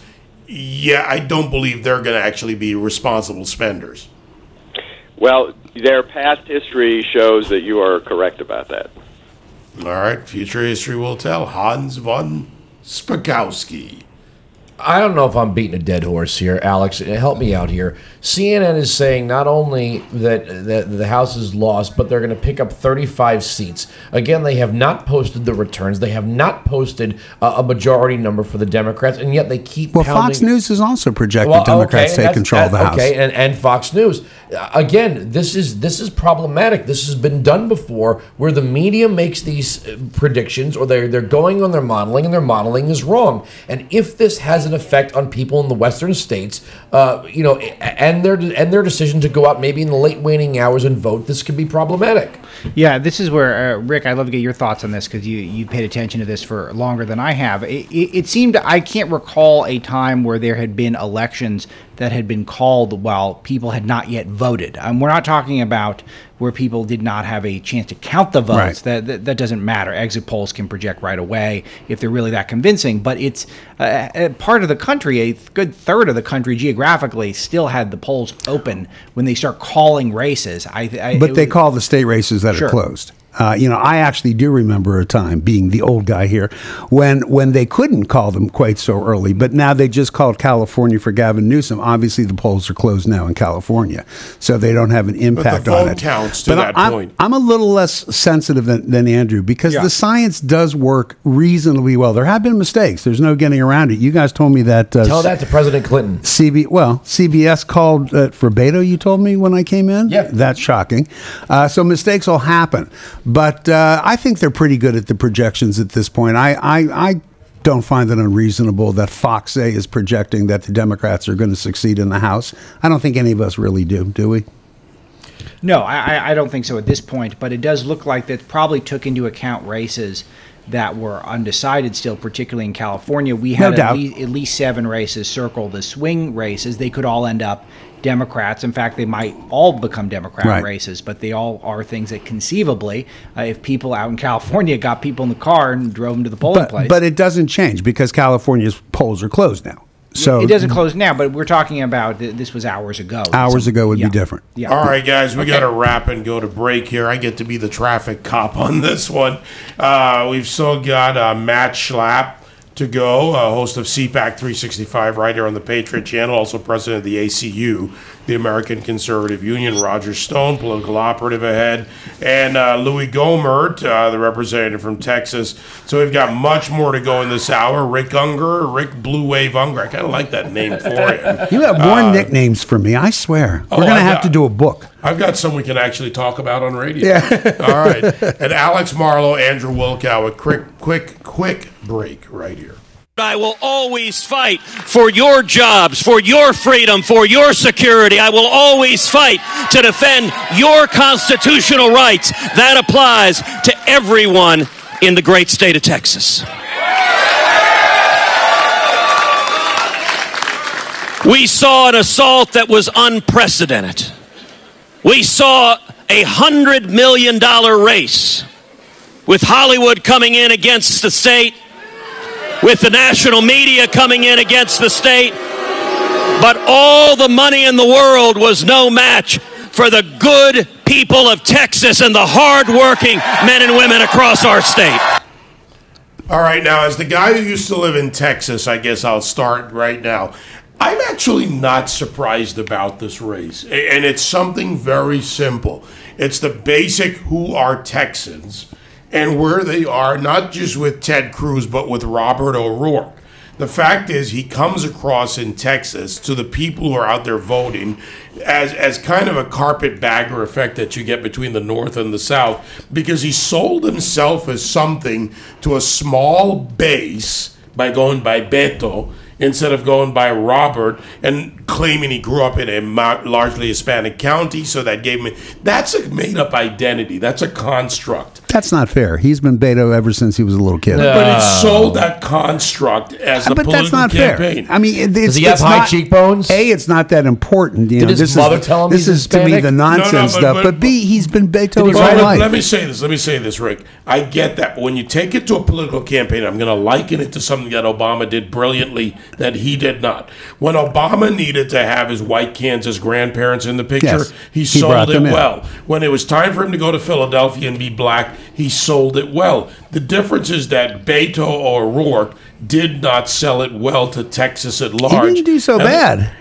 Let's be honest. I mean, he may not have pulled off a win, but he for $38 million, he actually didn't do very well. This is part of what I wanted to ask. This is part of what I wanted to ask Rick about. Is all of the Democrat superstars are not winning? No. Gillum, Abrams, Beto, or Beto. I don't know how you're supposed to. If you're supposed to do the I always want to do it Italian. Yeah. Okay. I like that. He's probably more Italian. I do it Irish. Hold it. Hang on a second. Let's do a 23andMe. I do it Irish. Yeah.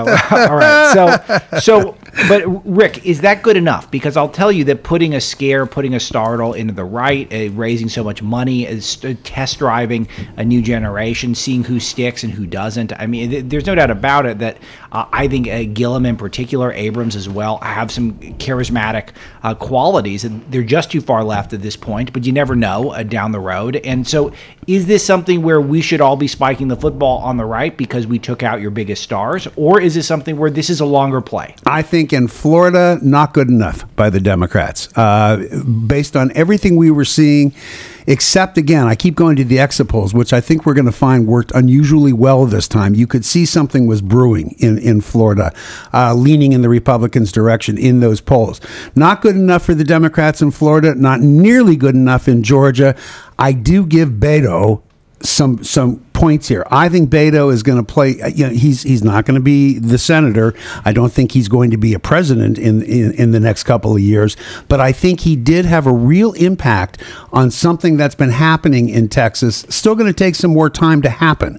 But I actually think that his campaign will have resonance in that state. Florida, flat out loss for the Democrats because it looked like it was going to be a slam dunk win. From the numbers I'm seeing so far in Georgia, little surprised she's doing that poorly. Well, I'm not, because again, I go to the states, and part of the thing in the United States is we tend to kind of lump the states at times into being all the same. Yes. You got to go to the culture within those states.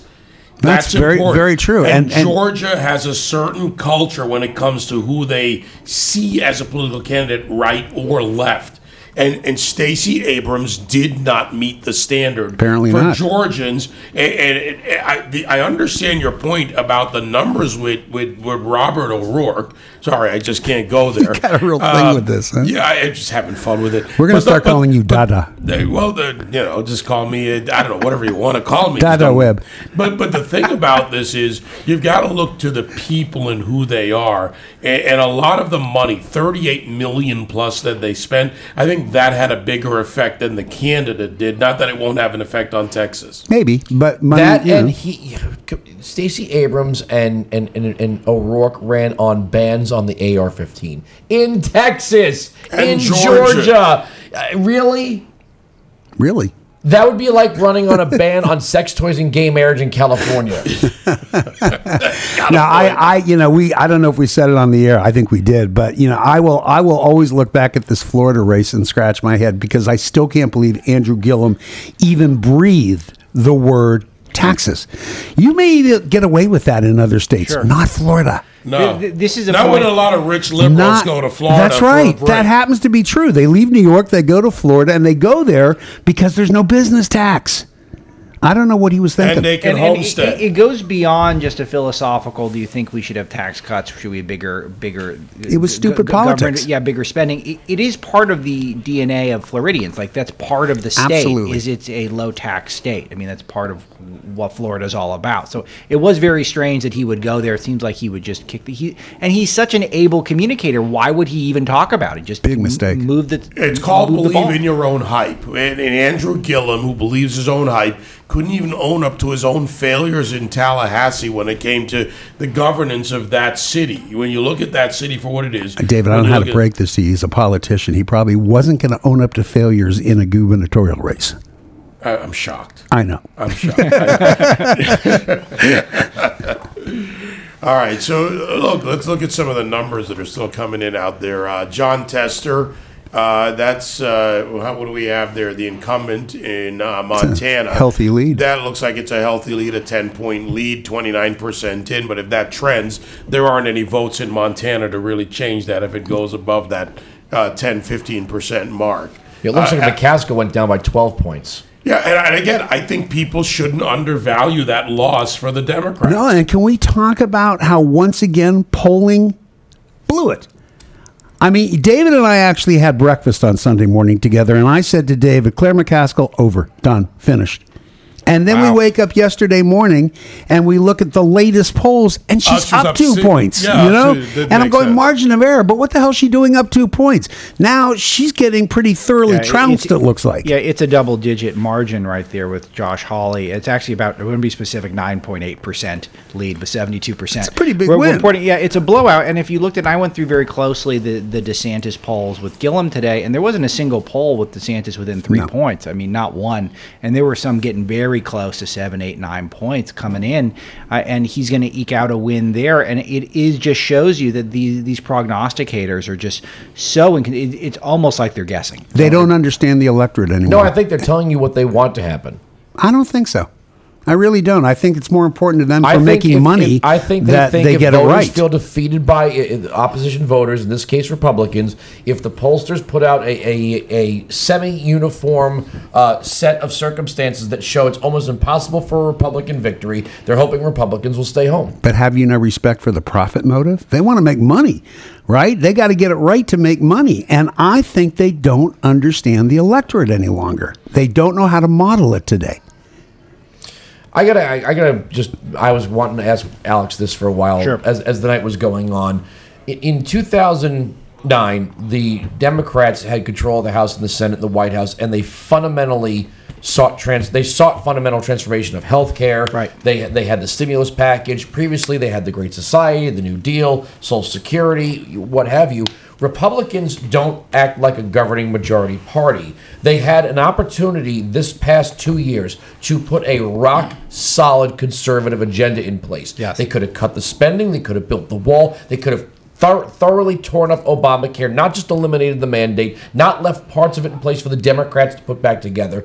They could have actually closed an unconstitutional federal agency. They could have actually said, I don't see this Department of Education thing in the Constitution, and we're getting rid of it, and too bad. And it was so much blather talk from Ryan and McConnell that they gave us tax cuts. That's great, but in the end they did not make any structural changes to the government or roll back any of the structural changes or reverse any structural changes made by the Democrats. And here we are, we're going to be now having a split, if it happens, a split Congress, divided government where the Republicans could have done anything they wanted. Yeah, absolutely right. And this started from day one. This started from January of 2017 when the president was sworn in, and the first thing he did with his political capital was outsource the health care to Paul Ryan, a guy that was a mistake. And it started from there, and when that battle was lost, the political capital had evaporated. If he wanted to make a surprise move, he could have gone for infrastructure, would have picked up some Democrats there. I think then he would have had a mandate that would have been ridiculous, could have got the wall. And let's be honest, I love the tax cut.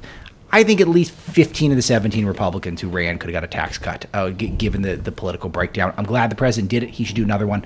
But that's not what it's all about. He needed to do the wall. If he wanted to zag when people were expecting him to zig, he should have started with an infrastructure thing. That would have worked. And here's the thing. And the Democrats think they have they have us by the tail on Obamacare and health care. That's the one thing they specifically ran on, aside from Rick, that we're all racist and anti-Semites. Aside from that we don't have a clue on health care, and we have never given you guys any reason to doubt that, because what have we put forward on health care? Paul Ryan was the health care expert, and now he's gone. Except that he wasn't. That's I got to tell you, you have a candidate. There's a Republican running for Congress out of the San Bernardino area in California. I'm rooting for this guy. Now, he and I completely disagree on the solutions to healthcare, but do you know what he's got? Immense knowledge. I will take a Republican who disagrees with me, but who understands the issue any day of the week. What do we see here? We want to bring up the Nancy Pelosi. Yeah. Are we able to get this feed? There's obviously a victory dance going on with Nancy Pelosi. You want to bring that up? All right. She's on CNN right now. Well, they're carrying her on CNN, so. And, there's Clyburn behind her. Oh, boy. Yeah. Be nice. Be nice. Come on. And some little the corrupt black. We don't need any hate here. Grumpy. We don't need hate. It's not hate. I've called him that for years. All right. All right. I mean, but here we go. Nancy Pelosi, the next Speaker of the House. To their other cousins and Bella in California, who's still campaigning up until the last minute in California, because it's all about the children. I wonder if she ordered the grapes. It's all about the children. Fully thank my colleagues and acknowledge their leadership and their presence here. Our distinguished whip from Maryland, Steny Hoyer.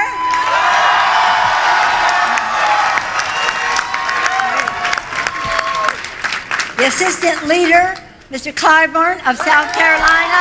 Alex, how is she giving this speech if they haven't given us the numbers? Let's assume they're all distinguished. He's not getting off it. Bobby No, Scott it's of his thing. Virginia.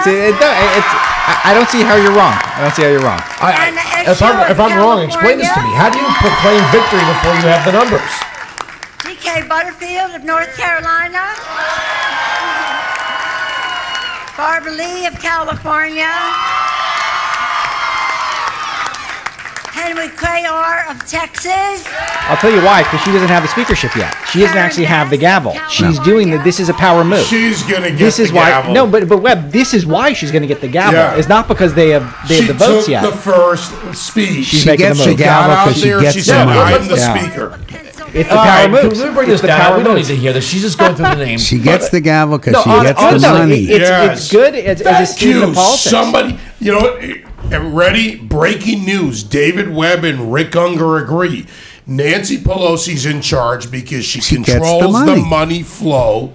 And this is the third in line to the presidency of the United States. Welcome to tomorrow. Alex, what if the margin is so thin that she does that 5 or 6 the Democrats? And again, I'm hanging on to it, Rick. Not because I'm not because I'm a starry-eyed idiot who thinks that Hillary Clinton's going to be president. It's because the numbers aren't. As soon as they're in, I'll accept it.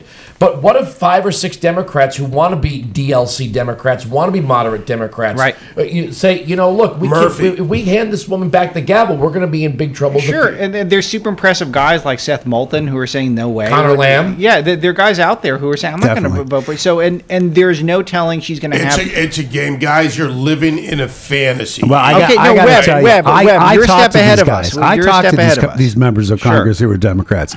They're not loving this idea. They're not loving They don't it, have can a choice. They actually do it. No. They can't. They cannot. She has to decide to step aside, and she's not stepping aside. The guy from Ohio that you and I have Tim both Ryan. interviewed, Tim Ryan.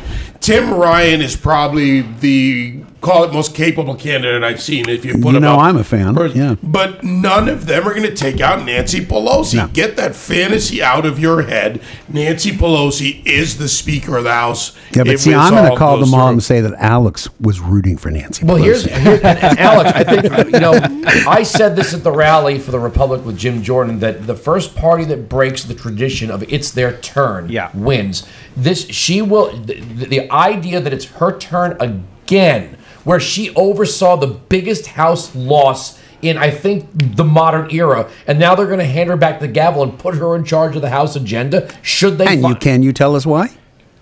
She's got the money. Because you don't have anybody who's ready to take her place. Oh no, That's actually why. we do.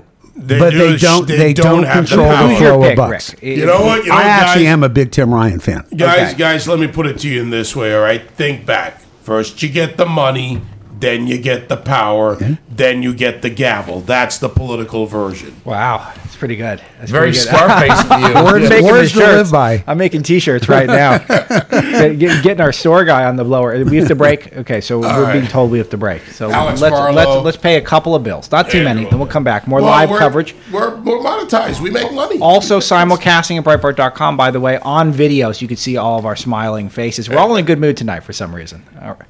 Having a good time. in a good mood. That is true, Rick. We'll be right back. Finally, I'd like to thank our president for standing by me when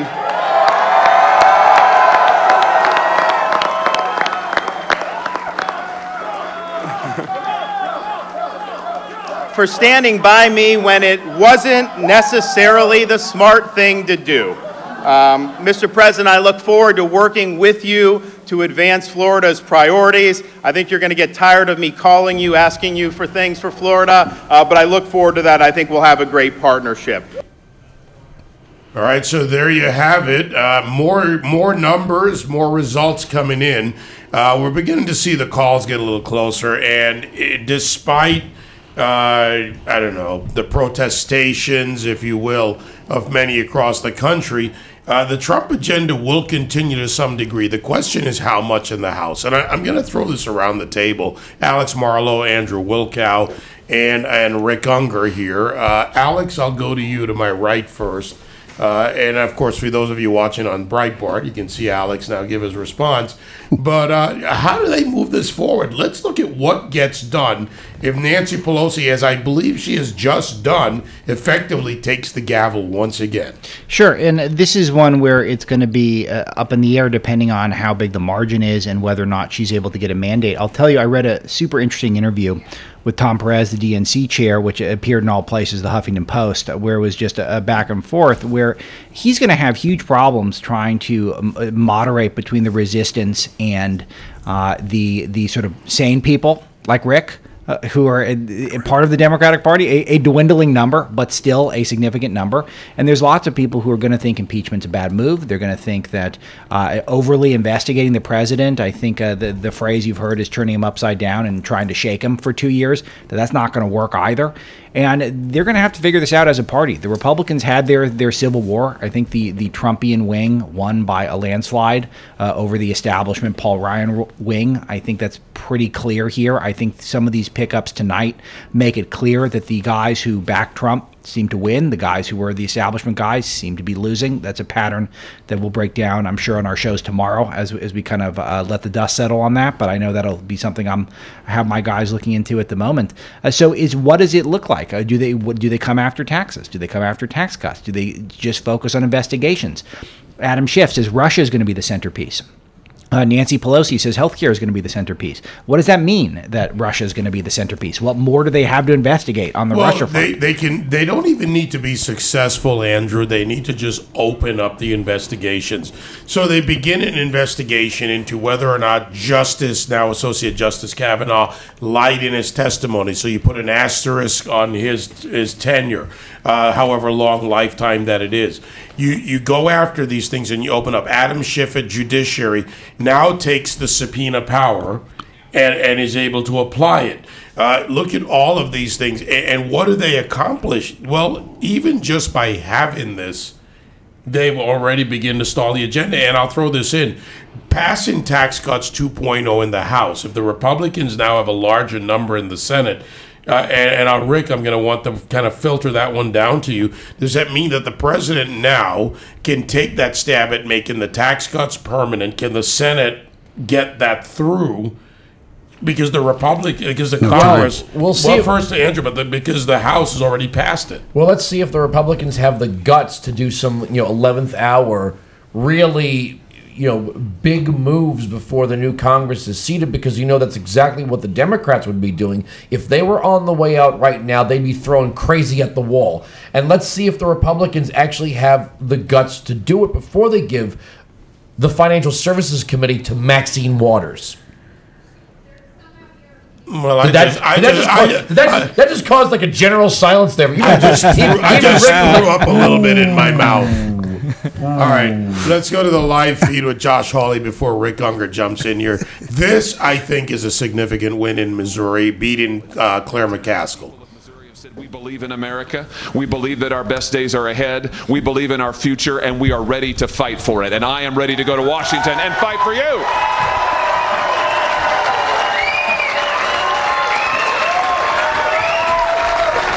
Wouldn't we rather hear the McCaskill concession? Okay, let's head down to Florida. And there is I think I'd rather hear the McCaskill concession. Yeah, I would too. Yeah, she and Hillary are crying.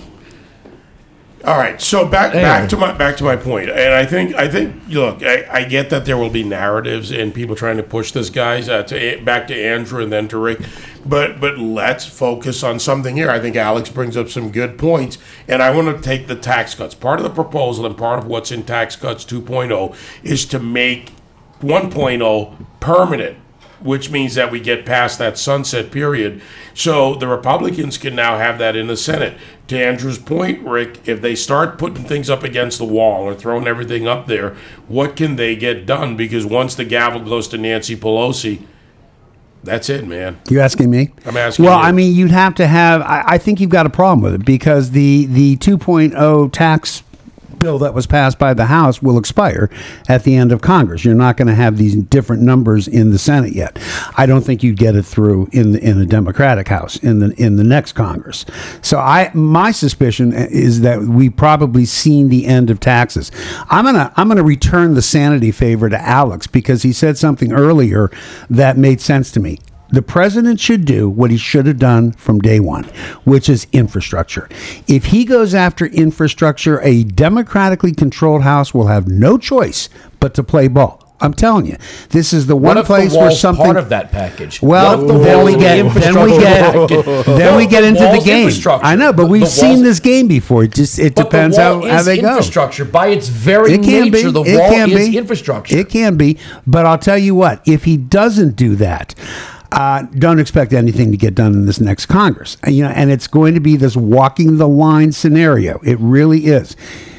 The only people that are going to end up happy at the end of the next 2 years, I guarantee you, will be people with 401k plans because the market will do well because we will have a stalemate at Washington, and the market loves a stalemate at Washington. Yeah, but you know what's going to be really happy if they don't get something done about it? I'm going to put this all together into one package. Border security, visa reform, worker visa reform, the various forms out of there, whether it's EB-5, H-1B, H-1B, student visas. You know who's going to be happy? And you know who's going to be unhappy? Who's happy is the illegal, immigrant issue, however you want to call it, illegal aliens. That's going to vanish in about 20 days, I'd say. That's who's going to be happy because not moving forward on those issues puts them in favor. You know who's going to be unhappy?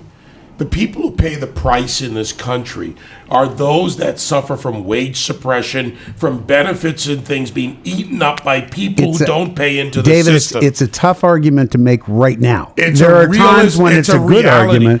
No, because we're in a labor market right now where this is going to be the great irony. We may find ourselves very soon going, maybe we should have let some of these people in. First of all, no, that argument does not hold water when you come to a number of things.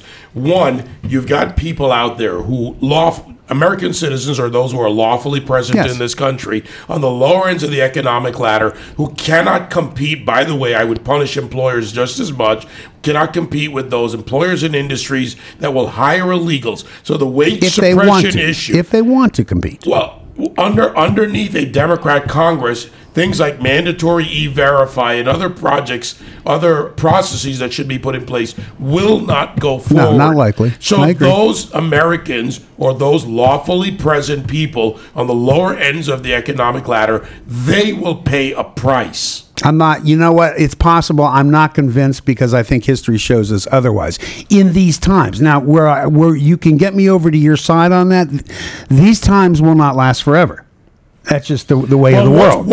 And when it changes, that's when your point, I think, comes into play. What's forever to someone who doesn't have the ability to sustain long-term loss economically? No. Months, weeks. It's very hard to say. When Americans as a whole only have $1,000 in the bank, if you're on the lower end of the economic ladder, you cannot. All right, we're going to bring up the live feed of Governor-elect Ron DeSantis of Florida. Look, I think it was a lot of hard work. I mean, we turned out, I don't know the final vote total, but I think I got 1 million more votes than Governor Scott did when he got reelected in 2014. I mean, we really energized a lot of voters. And I thought if we could energize Republican voters and make the case in a convincing way that I'd be a governor, better governor to independent voters, that we would win. And I think that's what we did. All right, this is an interview. I thought he was going to be doing a little bit more. We're running out of time, top of the hour. Real quick, Rick and Alex, I hope I make you smile on this one. JFK was a supply side Democrat. He was. If we have a labor market now that's a seller's market, right? There's 7 million jobs out there. If the Democrats take over and whatever policies they try to force in, and that starts to dwindle and wages start to go back down, I would think that the Democrats would want the labor market to be a seller's market because the lowest end workers have more clout in that market I agree. Than ever. And if that starts to erode because of the Democrats... But it won't because it can't, because they won't be able... I mean, even if you're right and they wanted to pursue a policy that could have that effect, they're not getting it through. They don't have the Senate. They don't have the White House. It's not going to happen. But if you have the resistance versus people like Connor Lamb who are like, wait a second, we could actually profit here as Democrats if we help maintain this economic. I got you, and I'm with you. Okay. And I got to tell you something. All I'm trying to do is make Alex smile. No, and you know, I'm the one who has been saying for a week now, since the last job numbers came out, the hell is wrong with us? This is good news. Let's stop worrying about who gets the credit and be happy. We're supposed to be for the people of the United States. If they're doing better, I'm glad. By the way, worrying about who gets the credit. Let me just correct one thing here. JFK was not a supply side guy. Was. He had a Republican advisor who sat down with him, worked through this program, and JFK, like Bill Clinton, saw the validity of going that way for political survival. Actually, it did not work out that well for JFK, but he was a supply sider.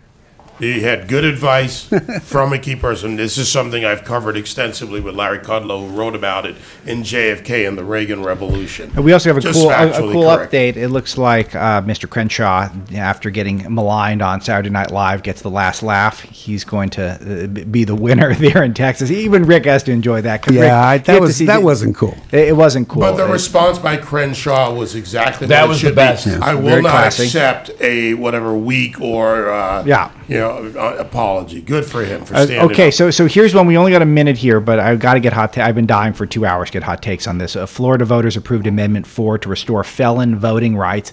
Am I too much of a softie that I don't hate this? If you paid your debt to society? If you've paid your debt, you have proven yourself. You have a right. We believe in redemption in this country. That's another issue. Republicans were getting ahead on criminal justice reform. I dare the Democrats to join in on that. Not the release like Kamala Harris did in California of 50,000 felons willy-nilly, but real criminal justice You're right, reform. but I got to say, Democrats are trying to get in on it, and I've given credit to some organizations that are Republican who have taken the lead on it. But no, you're not being too soft. And the most important part about it is if a state wants to do that, that's what states should get to do. 10th Amendment. Wilkow. I think it depends on the felony. Yeah, I agree with that. I think it depends on the felony. But maybe not for murder and rape. I got that. State call. Yeah, state call's fine. I'm fine with that as well. It is a 10th Amendment issue, and the Florida voters should be able to decide that one. Especially on a big night where they're voting for Scott and DeSantis, not Gillum. It's a good set of voters. When will Gillum be indicted? Oh, come on. You know what stinks about radio is some of your best content happens off the air when you're just having a casual conversation. We're back in the Fishbowl live, SiriusXM Patriots, live coverage of the election returns for the midterm elections 2018. Alex Marlow, David Webb, myself, Andrew Wilkow, and of course Rick the Blue Wave Unger. And Alex, you want to pick that up because that was an amazing point about the red state Democrat senators. Sure. If you looked at the Senate map that we've been talking about for it seems like weeks and months, and there were so many seats where red state Democrats or purple-leaning red state Democrats were coming up in the Senate, and all but one of them voted against the Kavanaugh nomination, which I thought it became pretty clear early on it was a witch hunt of sorts. And only Manchin went against his party and voted for Judge Kavanaugh's confirmation, and Manchin coasted through against a pretty good candidate in Morrissey, not perfect candidate, but a pretty good candidate in West Virginia. Manchin kicked butt in a deep red state there. Every other person, McCaskill the latest. Not every, because Feinstein has won.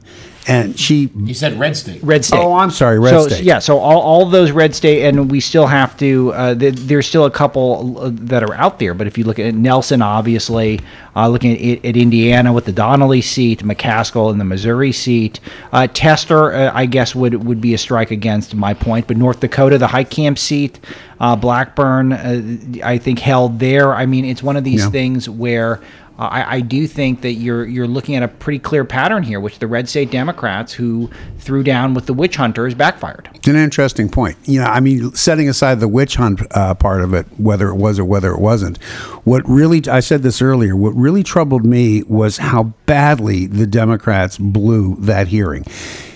You're not going to make friends. You're not going to make an impression giving campaign speeches because you want to be president in 2020. You're going to make an impression by operating a fair, cross-examination. You know, you guys have correctly alluded to the fact that in this country, you are innocent until proven guilty. Now, that may be something that we reserve to courtrooms, but let's face it, that Senate hearing was as close to a courtroom as you're going to get. That was something very bizarre. The Democrats kept justifying their tactics by saying this is not a courtroom, but yet they wanted the FBI to investigate. Yeah, well, that's the FBI. They wanted their cake and eat it. it. They wanted a criminal investigation of something they said was not criminal. And the truth is, there's no other standard but to imagine it was a courtroom, and they should have understood that. So they were absolutely wrong. They did understand it. They were pushing something because this was about... But they blew it. Right, but this was about tainting Kavanaugh by any means necessary in the political world. It didn't work, did it? Do you remember the times in this country when the way Senate hearings took place is minority and majority counsel would ask the questions to begin with? I'm not that old, but I've read the history. Well, I am. Abe Lincoln and I established that policy. I'm old enough to remember borking. That's how it used to work. And then the senators would come in with their questions. That would have been a very apt way to do this. The Republicans did it. They got somebody to ask the questions. The Democrats, instead of ceding their 5 minutes so that we could have an actual cross-examination of everybody, they made campaign speeches. America saw that. That was the big loss for the Democrats. What also hurt them in that and what sold against them was Corey I Am Spartacus, the groper Booker from New Jersey. Can we just leave it with I Am Spartacus? I think that's enough. Well, I mean, I'm just going by what he wrote. But my point is, he poisoned the well. He's a good example of what happens when you get ahead of yourself, or you call it jumping the shark politically, and you poison the well by going that far out when you're vulnerable. We're just not that dumb, and that's what they didn't understand. Well, that's what I mean. We're not he went that out dumb. There, and Americans have a fundamental belief, out or inside a courtroom, in innocent till proven guilty. That's it. And we needed a legitimate cross-examination for everybody in front of that hearing. Everybody. Can I ask you something on the side of this? You know, I genuinely listen to Alex in the morning when I have my kids in the car. They want me You're to getting a thumbs up from Alex. It's between Kids Bop and Breitbart News. I'm driving an 8-year-old and a 6-year-old to school. Okay, so it's Kids Bop versus. And as soon as they get out of the car, it's definitely on Breitbart News Daily. Usually, I see a tweet from Andrew or a text from Andrew, and I answer because now. Which station is Kids Bop? I have a 3-month-old, so I got to figure out what that is on the dial. It's in my memory. 77. 77. Thank you. And of course, I listen to Producer my colleague. Greg, can you confirm that for me? Thank you. My colleague David Webb on the way in, and on my way home, my colleagues Sean Hannity and Mark Levin. And, listening, starting with Breitbart News Daily, which takes an enormous volume of calls. When the Democrats have a Spartacus moment, it is very entertaining. It is. And I sometimes wonder, are there more serious Democrats that are like, please stop these silly little disingenuous, shows, because Cory Booker does not look like a serious man when he does these things. When he does lion face and lemon face, and that kind of thing. We find it very entertaining. I listen to the calls, and the calls they're having a giggle moment at it for a second. But I have to wonder: are there Democrats? Are there Democrats that say, "Oh, please, God, stop"? This is a spin-off show. Wait, it's coming. You want the inside scoop? No, I want the inside scoop. You want the inside scoop? Kids Bop After Dark. Exactly. There you go. Here's the thing. It applies to Congress. And I know my colleagues well enough to know that if there is some silliness that needs to be addressed on the Republican side, we're more than happy to say, this is ridiculous. Well, look, the honest answer is just like in the Republican Party, there are disagreements in the Democratic Party, over how people are behaving. People like me who, I'm finding it harder and harder in my own party as things move a little more left. I'm much more of a center-left type of a person. I like serious people. That's what I like. I think government should be operated by serious people. So I was, and David knows this very well because I was carping about it. I was really disturbed by the Kavanaugh hearings. I have to go back to it. I just could not believe that the best that we could do, and I'll give every one of those Democratic senators the benefit of the doubt that they believed in their position. The reality is we have process in this country that's important to this country. And it was mocked. It was mocked because they were too busy making speeches. And that really offended me. The only person who I thought acquitted themselves well, and you may not agree with her vote, but I thought Amy Klobuchar behaved like a grown-up and so in that Susan hearing. Collins. And if you have I am all about the idea I am all about the idea of senators questioning hard. Okay, Dennis Miller is on the line. Right, so we're going to stop what we're doing right now, Mr. Miller. How you doing? I'm a little tipsy, and it's late. Hang on, let me join you. Yeah, we're working on it. Is that David Webb? I knew I was calling because it's Andrew. Is that David Webb also? Yeah, David Webb, Alex Marlow, and Rick Unger. He's going, who the hell's Rick Ah, Unger? jeez. I'm such a big fan, David. Well, nice to have you here, Dennis. Good to hear you. So, all right, beyond tipsy to politically tipsy or somewhere in between? I think it's a great night. Listen, I think your ego and what you want for the world prohibits you from seeing beforehand what might be possible. I think that Paul Ryan ostensibly is a friend of Trump who can only make him look bad. I think Nancy Pelosi is an enemy of Trump that can only make him look good. I don't think she's going to show well over the next 2 years. I don't know. I think the average turnover in the House is around 28. I think it'll come in more than that. I think the Senate's going to probably go up to 50, 40, 46, and I think the next Supreme Court justice will be, who is that young lady's name? What is her, Amy? I just think they took... Amy Comey Barrett. Yeah, I think Collins and Murkowski now are sort of put to the side as far as voting her in. If they, I think she's pro-life and they're pro-choice. I think it's an interesting evening, and I think the big winners tonight are our founding fathers. I think we're reminded what geniuses they are 250 years ago in knee-high hose and powdered wigs to figure out a system that has this yield at the end of the night, this sort of wisdom. And I don't think it's everything one would want, but I don't think that's living in America. But I do think it's a good night for Trump.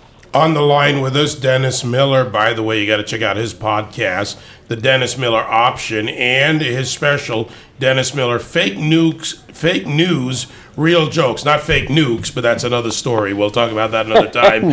But fake news and real jokes. Real issue here, Dennis, is now how do they keep moving forward on what has been an economically beneficial agenda under the Trump administration with pro-growth policies, things that have helped Americans across the board and need to help more Americans by continuing? Well, listen, I think historically, and we were reminded tonight that the House sort of reverts. I think only 3 times in 100 years hasn't it reverted to the party of the, not of the president in power. I think that the history shows that the Wall Street sort of reacts even-handedly to these things. I think we'll have a fine close to this year as far as Wall Street goes, and then I think Pelosi goes on the clock in January. And I think if she's going to come in 2 years hence and say, remember how rip-roaring that stock market was and how the economy was roaring, and I promised you if you gave me power again, I'd shut that down, and I did. I think, in essence, what you might be seeing tonight, and it's the unexpected, is I think it was a big night for the Dems in the House, and I think Donald Trump might have just got reelected in 2020, because 2 years hence, if they want to say, we promised you we'd shut down the economy, and we did, we'll have good luck running on that. Yeah, I mean, do the Democrats, Andrew, and jump in here on this with Dennis, but do the Democrats make a fundamental choice to actually work to get something done, or do they run and resist trying to weaken, for some reason, the results of the Trump agenda? Well, I think you know that they're going to have a civil war, but I want Dennis's take on this. The promise of the blue wave, it echoed a lot of the promise of Hillary Clinton. Yes, as you just said, it's pretty standard fare for the House of Representatives to go to the opposition party or the party out of power. But the way the media sold this was going to be this big blue wave. It was going to be the House and the Senate and these governor's races. And we're seeing all of their hopes and dreams in these governor's races kind of go by the wayside. DeSantis won, and the Stacey Abrams thing didn't happen in Georgia. And they picked up some seats in the House, but Republicans picked up some seats in the Senate. That wasn't supposed to happen. Is the media, do you think, at some point going to say to themselves, we've got to stop building expectations here? Well, they'll never say that. Listen, you have to understand that some people in those media newsrooms understand if they deviate from the lockstep, they're gone. And let's face facts. At some point, all of us are breadwinners. You want to keep your job. I don't know what's happening in the Washington Post newsroom, the New York Times newsroom, CNN. All I know is this. If you have a show on CNN like Allison Camerata, and at some point you come out and you express some sort of agreement with some of Trump's fiscal stuff and say, wow, it seems to be working well, you're gone. Now, really, is that too much to ask of somebody that they sacrifice their job? You play to the room at some point. I don't care what the media does. I think Trump has rendered the media sort of impotent. I don't think they exist to a large degree anymore. I think he's turned them completely into show business. All I know is this. If at the beginning of the night you had said to me, would you rather lose the House and have Pelosi in, or lose the Senate and have, quite frankly, the Supreme Court justices dictated by the Democrats, and also if they wanted to push the articles of impeachment through the House and get them to the Senate, there might be a chance he would be impeached. If I had to pick those two, I'll be honest, in a perfect world, you'd say, well, I'd like to keep the House and the Senate. But once again, I think America's wisdom and the Founding Fathers' genius has yielded us the exact thing we need at this point.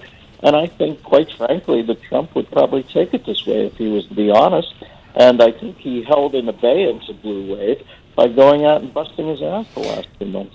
Hey, Dennis, it's Alex Marlow from Breitbart. Great to speak to you again. And hey, Alex, I didn't know you. The gang's all good. yeah, we are. It's a party tonight. And congrats on the new special. By the way, I was driving through the desert to visit my parents in Palm Springs, and I saw Dennis's name on a billboard that was 4 stories high, and I thought that was pretty cool. That was just a week or two ago, Dennis. And you are someone who has really been a voice of calm in a chaotic 2 years where it seemed like everyone was lighting their hairs on fire. Several hairs at a time. And I think tonight is a night of, actually, it was a very reasonable result. The House map was really good for Democrats. They won. The Senate map was really good for Republicans. They won. I think you're correct that this helps the president's 2020 re-election campaign. We have a divided government the way our founders liked it. I mean, this is like the least chaotic night in America in like the last 2 years. Yeah, and I think they're going to overplay it on the left. And that's fine. Listen, if she wants to wade in tomorrow, I saw Nancy Pelosi speaking tonight, and she said, let's hear it more for pre-existing medical conditions, as she gave her speech. And I thought, this woman, she's in more over her head than a gay dwarf hitting on Shaq. She never shuts up. But just occasionally have to put her like a falcon so you can get some sleep at night. And God bless them if they want to trundle her out for the next 2 years and say, here's what you voted for. I don't think it plays well. I might be wrong. I realize the country is so divided now that half the people in this country think that Nancy Pelosi is the solution. I look at her and I think of her as a very average political hack. Sharp elbows. I'm sure she knows how to keep power. But as far as being ingenious or any sort of brilliant woman who has some solutions for this country, well, good luck. They've got 720 days to show off their new toy. I don't think it works. You know, Dennis, I know we're talking a lot of politics here tonight, but I want to get to something else. And a lot of the Patriot audience talk about this. I'm a fan of comedy, as you know. So many comedians over the years that used to appear on my Laughter at 10 After in my morning show. A lot of guys, the old school too. I mean, some of the great people out there that have started their careers on radio, in comedy clubs, the Laugh Stop tours, the Laugh Spot stores, and fake news, real jokes, which, by the way, now available on demand, iTunes, Amazon, so many other places. Comedy's got to come back to comedy, man. What's funny? Center comedy back on that. It's gone too political. We saw that start in some people in the 90s, work its way forward. What do you say to people out there? What do you say to your fellow comedians? I say I don't care. I don't care if it comes back. I'm doing what I do. I'm going to speak honestly. If I can get some laughs along the way, that's the prime directive. But everybody wrings their hands about so much crap in this country now. Can I tell you, on my list of things that are important right now, whether comedy gets back to the old school, the old Bill Cosby days, doesn't matter a twit to me, brother. The game is afoot. If you want to make some hay making political points and get nods of assignation in the crowd, fine. Go, God be with you. You want to get some laughs? Fine. I know what I'm shooting for over here. It's more laughs. I could care less what anybody else does, and I think we have many things to worry about. I think we have to worry about people dressed in Margaret Atwood costumes coming up with a tube sock with an A-cell battery in it and clunking you on the head. I could care less about what people laugh at right now or if comedy rectifies itself. It doesn't matter a bit to me. Well, longtime comedy fan. I got to get to the question. I got to ask that, man. But anyway. No, I listen, I wasn't meaning to be pissing on you. I'm just saying it matters not a twit. Some people are making livings. Stephen Colbert was in third place. I don't know him at all. I've never watched the show, but I do know he's in first place now by mining this political hay. Do I sit at home and that rankles me? No, I could care less. You look at great comedians like Sebastian Maniscalco, Brian Regan, now they won't go near politics. It's radioactive, and that's why they're still purists. But as far as worrying about it, I don't worry about it. Let me ask you something. Let me ask you something about the audiences. I think I can watch a comedian, and whether it's you or Carvey or even I hate to admit this on the air in front of everyone. I sometimes think Kate McKinnon is pretty talented and funny. She doesn't seem to be a hateful person, but I also think at the same time that conservatives have been just by the way Hollywood is and the way the entertainment business is, we have to be more forgiving and accepting of people who make fun of us. I don't think liberals have a sense of humor anymore. I don't believe Democrats could sit in a comedy hall and watch Dennis Miller skewer both sides. I think it would be fine. They're okay when comedians are making fun of Trump, making fun of Republicans, making fun of toothless red staters in their overalls with no shirts on, driving their rusty pickup trucks. But the minute a comedian mocks the left, that comedian is kind of hated by a left wing audience. Just for the record, I have sat in a room and watched Dennis Miller skewer both sides and laughed and loved it. Well, you're a rare breed, okay? but I don't think left-wing audiences are as accepting at jokes at their expense as are conservative audiences. Just my take. Listen, brother, you remember the old Star Treks when Shatner would call down to Scotty and say, "Divert power to the shields. We've got a Klingon bomb coming in." They've diverted so much power into winning and having their belief system substantiated, they've had to make deals with the devil. Do you think there are sharp comedians on the left who watch Pelosi and think, God, she is stupid? Of course they do. But they're too pushed in. They're too invested in winning and having, pushing their side. But listen, I know guys, I assume guys like Jimmy Kimmel, who's a sharp cat, look at Nancy Pelosi and say, geez, I can't believe I've pushed all my chips in on that. Now, I'm going on Kimmel tomorrow night, and I'm going to tease him a little. I'm going to say, Jimmy, that I got to see. Pelosi won. That's a big thing for you guys. That's got to represent well. And I know, even no matter what he says, inside he's thinking, yeah, I can't believe that this is the person who has to front me. I can't believe the kids look up and go, yeah, I want to break through. I want to be the new generation, and that's why I'm getting behind Bernie Sanders, Hillary Clinton, Joe Biden. Oh, wow, man. Careful on the age thing. That's why they're so angry in a way. They're a little wobbly, as Martha said. Dennis, you ought to bring him the big gavel like she used when she walked through the crowd. Just bring it and say, here, I want to present this to Nancy on public television. Nancy Pelosi wielding that gavel again, I feel like Charlton Heston waking up in the field and the chimp's on top of the pony. And you know what? At the end of the day, it doesn't matter. In a weird way, this is going to be good for Trump, because she's an idiot, and she's going to be an idiot for the next 2 years. And when it comes around to 2020, and she's slowed this economy down and proven herself to be so strident, and she's trying to get Kavanaugh kicked out of there, it's not going to play well for the Dems. You might not see it now, but I'm telling you, that's what's coming. Yeah, I will agree with that. Nancy Pelosi's the gift that keeps on giving. I gotta ask you. She cannot slow the economy when down. you go on Kimmel, when you go on one of these shows, I mean, you might not like the term, but legend. I mean, your stand-up specials are the ones to watch if you want to do comedy. Do you ever have any of these younger comedians or even some of the late night guys say, I don't agree with you, but I'm not gonna argue with you. You're my idol. You're my hero. Do you get any of that sort of? It was kind of the reaction to Clint Eastwood and the empty chair. I mean, I remember Kevin Smith saying, "It's Clint Eastwood. He's next to God to me." Do you ever get that? Well, listen, I haven't been on a talk show in 4 years. I did O'Reilly for 4 years. I had my gig. People would say, why don't you go onto the shows? And cause I said, listen, I've got 5 minutes a week on O'Reilly. 10 million people watch it. We sell out 8,000 to 10,000 seat arenas. I don't really want to do a side hustle where I get on other gigs. I've met Kimmel twice over the last year.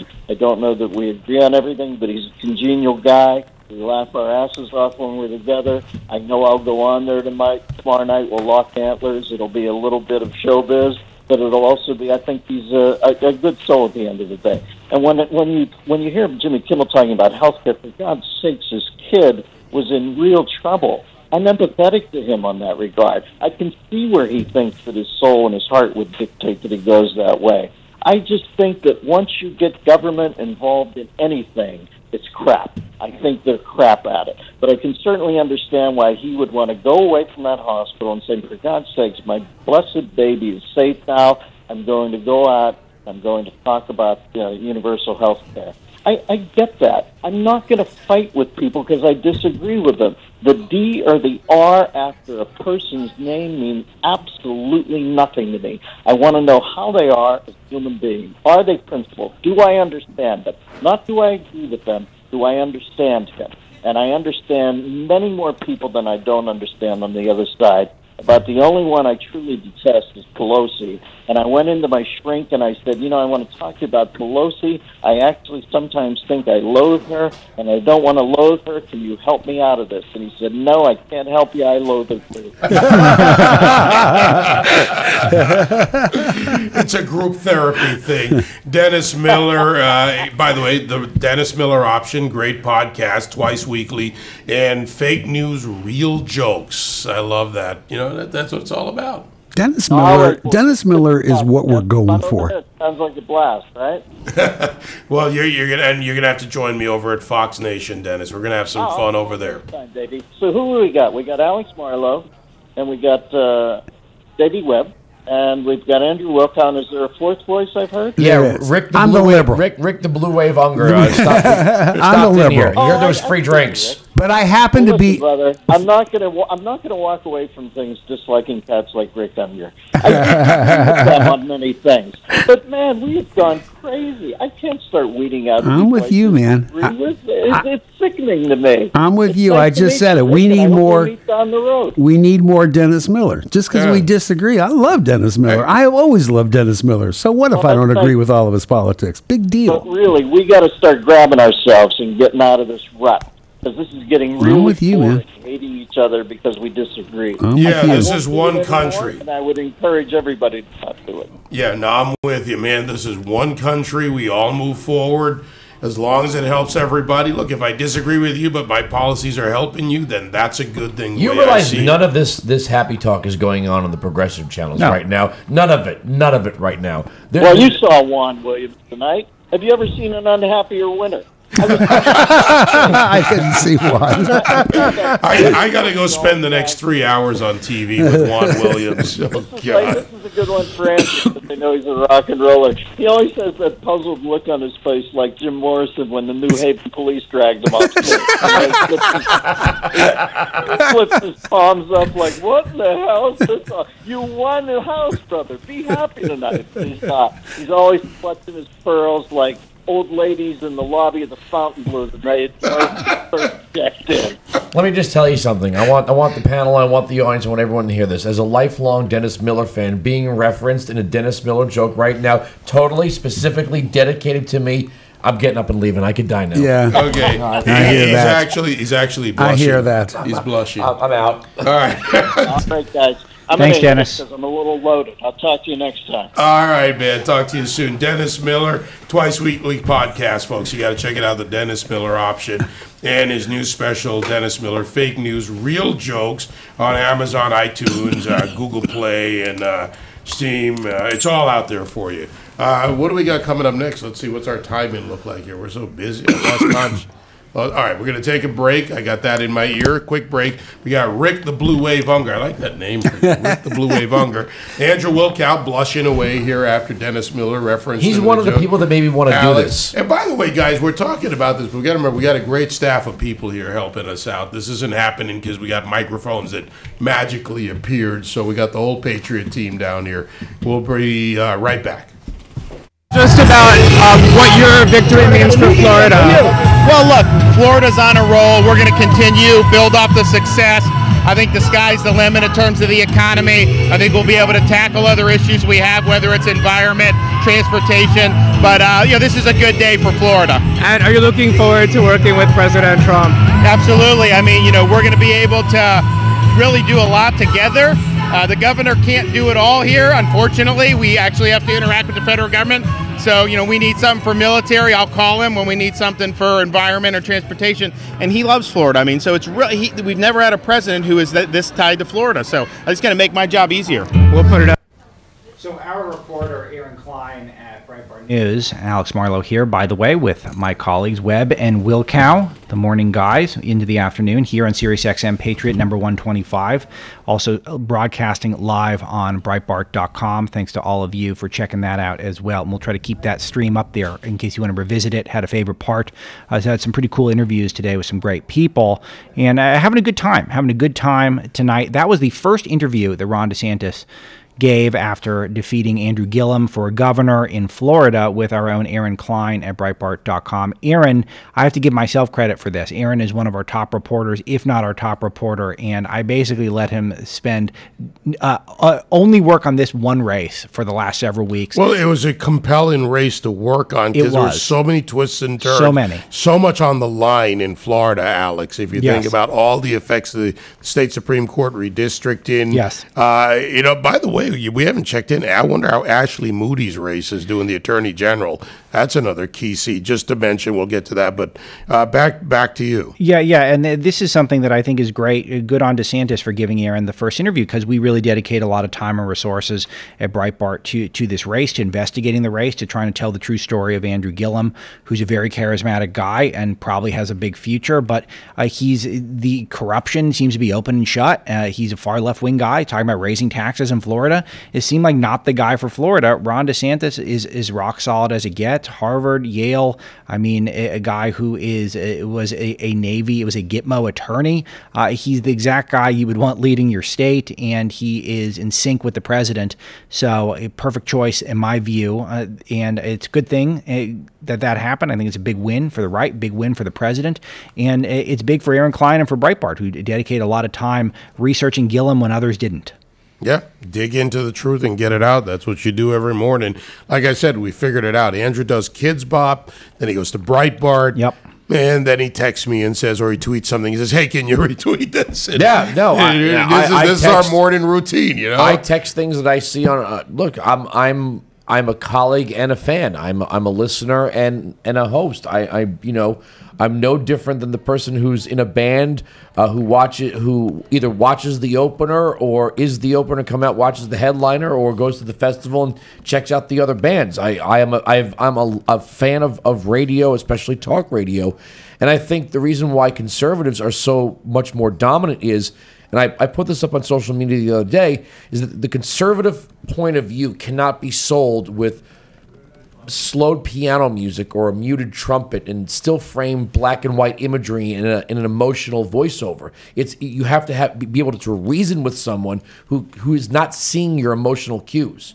And we're going to be joined by speaking of another some guy Alex has never heard of before, named Joel Pollak's on the line. and I want to start with Joel, who Joel has been Joel is, among other things, not just one of our top editors of Breitbart, host of Breitbart News Tonight on this very station, and one of our legal counsels. He wears so many hats. He tracked these California races, which we haven't heard from as well. But Joel's also an Orthodox Jew, and Joel watches his company and his colleagues and his friends get smeared as anti-Semites round the clock for the last 2 years.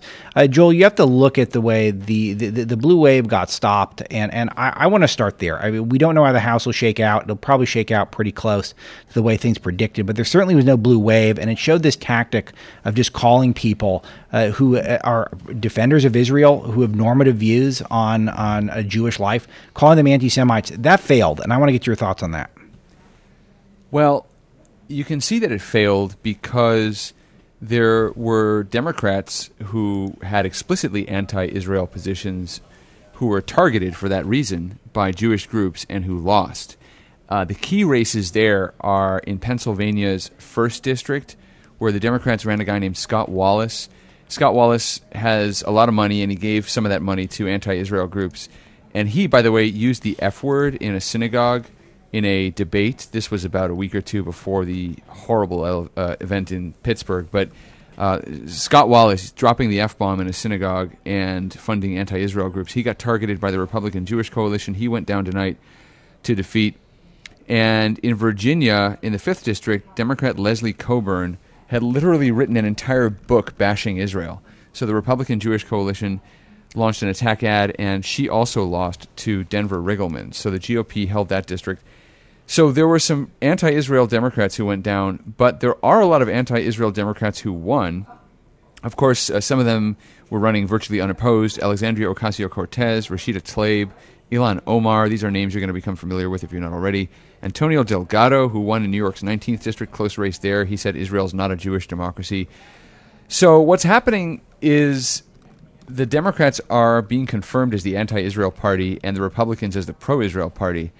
And that's what has emerged from this, even though supposedly, Alex, as you pointed out, the Democrats were on the side of the Jewish community and Republicans on the side of the anti-Semites, if you listen to the media.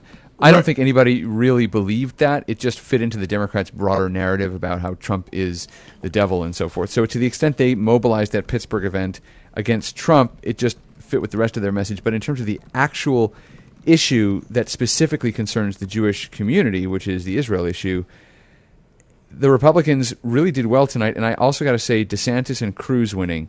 Ron DeSantis as governor and Ted Cruz as senator in Texas. Okay, Webb, I know you're chomping at the bit, but this is the point I've been dying to make, and this is the night the Democrats' stars got crushed. Yeah. Gillum, Beto, the next generation of rising stars. Abrams, the next generation of rising stars. And look at what Hollywood, so pathetic, threw down against Marsha Blackburn, got their butts kicked.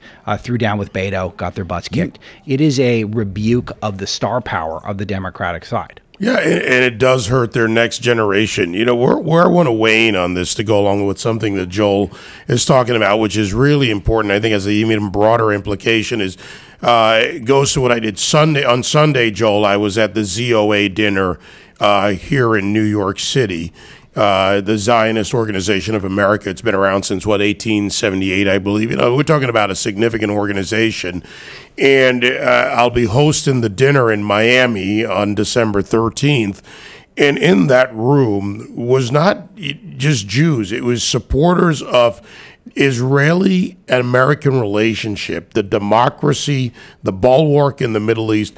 But the relationship between the two of us is so much more than political. And even Alan Dershowitz, who was there, standing up there with Mort Klein and so many others, when Kimberly Guilfoyle was the MC, you saw this broad range. John Bolton, Rich Grinnell was there, Danny Danon was there, the ambassador. You saw a broad range of people, Joel, talking about issues that were important in the relationship between the two nations, culturally, business-wise, economically, and other. And that worked against these hardcore anti-Israel left and this BDS movement.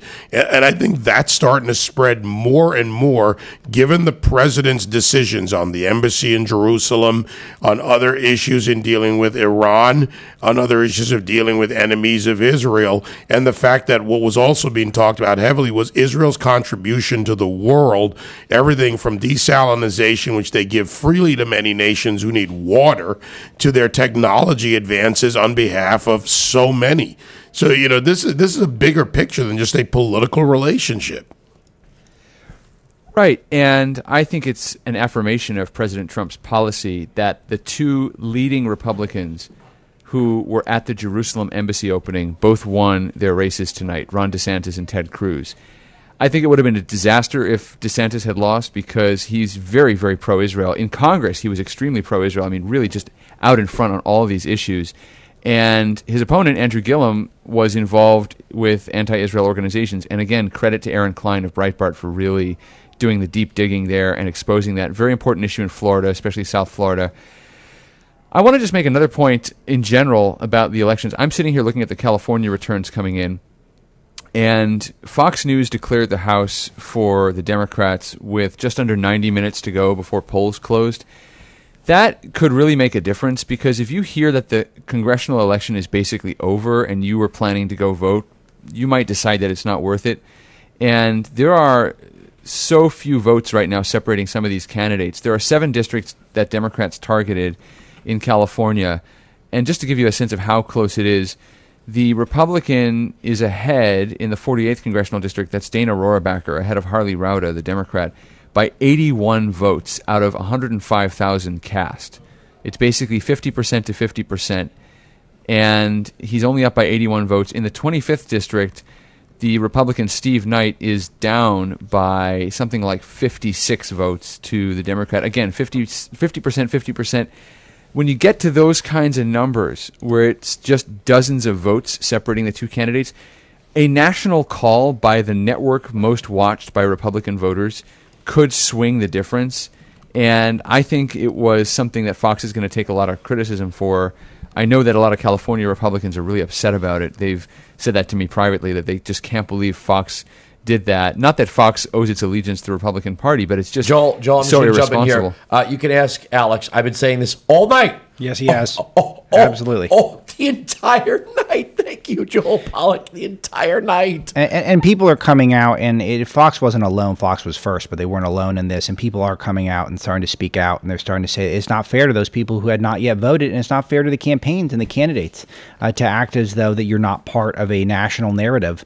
I think that I have a problem with it personally, and we didn't have the tools to project, but I don't think we would have at Breitbart in that situation. No, well, don't call CNN the game until it's over. Yeah, it's CNN, for all of the terrible things they do. And Wolf Blitzer tonight, by the way, was totally for the Democrats. He said that when Democrats were picking up seats, that things were heading in the right direction. I actually went back and found the clip. Is he that actually true? Did say that. Oh my he goodness! Did say that. I can't wait to see that on Breitbart tomorrow. My goodness. I'll be listening to that tomorrow morning. Yeah, but CNN at least called it race by race, and they kept a running tally of how many races the Democrats needed to win to take the House. So they didn't call the House based on some kind of national projection. They did it, I think, more responsibly, at least in terms of how they reported the results. That's one thing CNN generally gets right, is what the actual numbers in the ballot boxes are, even if they bring on pundits who say the most outrageous things. But looking at these California races, the GOP so far is doing okay. And in my conversations with people on the ground, they're pleased and cautiously optimistic about the early votes and absentee votes and mail votes. Remember, almost 3/4 of Californians mail their ballots in. They don't go to the polling places, although my polling place was pretty busy this morning. But Californians like to vote by mail, and so the numbers are watched closely in terms of whether Republicans or Democrats are returning their ballots. And the Republicans had an edge in 6 out of the 7 districts that Democrats were contesting. So I think that Republicans might be able to save some of these seats in California. It looked like that could have been decisive earlier in the evening, of course, until there were some key losses out east. But there's also a lot of good stuff happening. I'm sure you guys have talked about this throughout the evening. I've been listening to the broadcast off and on. I mean, Connecticut, the governor's race, DeSantis in Florida, we mentioned, the Senate races. Historically, on average, and I know this just because my wife is a number cruncher and she's writing her PhD thesis actually on voting. Historically, the party in power loses 30 seats in a midterm election, and that's just about what happened tonight. Historically, on average, the party in power also loses 4 Senate seats And man, Republicans have way outperformed that. I'm going to pull a classic Bannon here and give Joel an assignment on the air. Joel, please write that up exactly like that for Breitbart.com. We'll just pull the audio and send it over to you, and you can use transcription. I accept that, Chief. I'm all for I'm all for technology on that. Yeah. No, Joel. And again, I'm still someone, and I caution the Republican Party. I'm sorry, Andrew, I cut you off there. I caution the Republican Party to be honest and upfront about the effects of taking the House. Don't try to narrative around it, but put a plan in place, because you're going to have to deal with this if this plays out. And by the way, if the Republicans or the Democrats need a deep 23 seats, they're now +2 at the number that exists. The mail ballots in California come in. The game's not over. It looks like you're looking at the final innings, but I'm not going to give it till it's over, and that's not stubbornness. That's just the way I operate. I don't think it's unfair to say you shouldn't call an election until you have the numbers. But Joel, I wanted to get you this just on this before we wrap. I think it's fair when somebody says, "Look, I'm a libertarian, and I question some foreign aid to Israel." I don't think that makes someone an anti-Semite. But when you have a horrific shooting like you did in Pittsburgh, and the first voice you see from the left is Linda Sarsour, I kind of question how the Democrats, now that they've gotten into bed with every crazy voice of the left to give them this coalition to take the House, now they're going to have to control these people. And on an issue like Israel, how do the Democrats control the very loud anti-Semitic voices that they've had to partner up with to take back the House? They can't control them. And if you I don't think they try.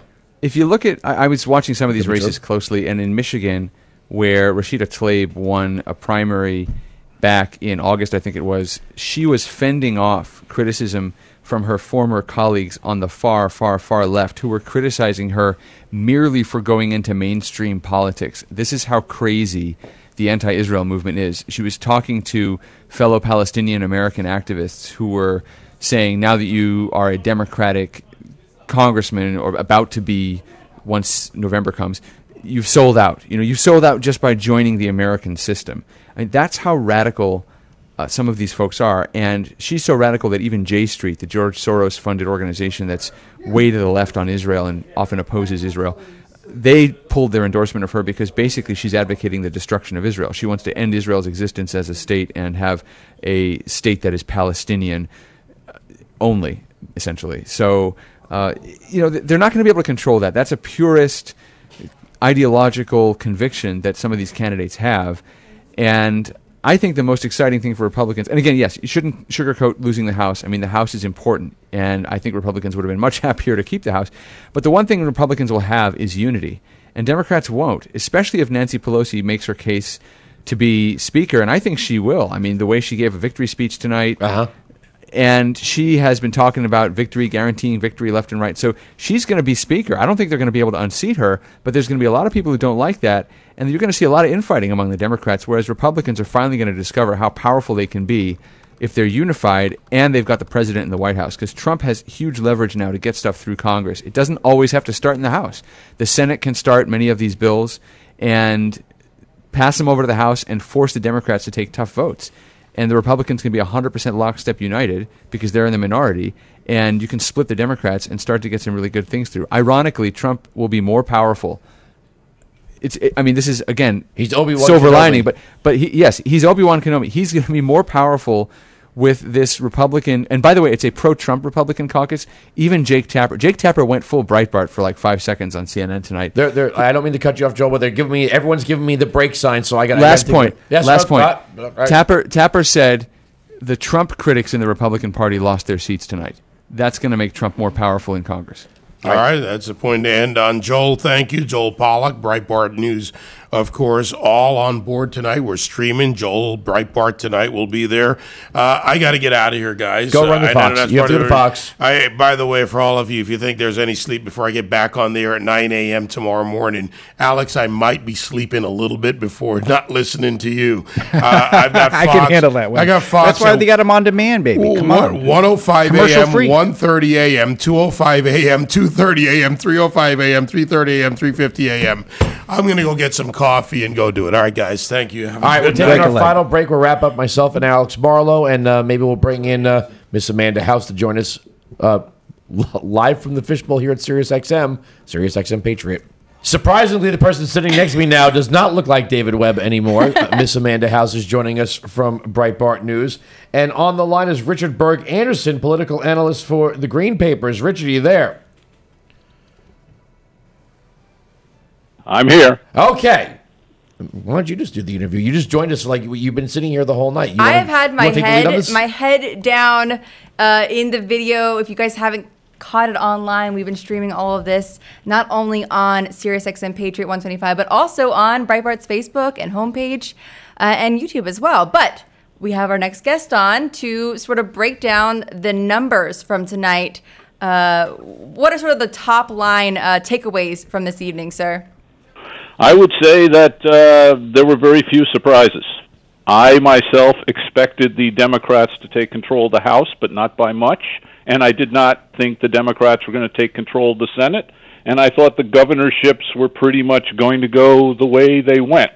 There are always surprises, here and there a race. I didn't expect Steve Russell to go down in Oklahoma in the 5th Congressional District, but, except for little things here and there that you always have on election night, pretty much went the way I expected. And do you think that, based on the numbers solely, was this a referendum on Donald Trump and his agenda, or was this something else? It depended on where you were.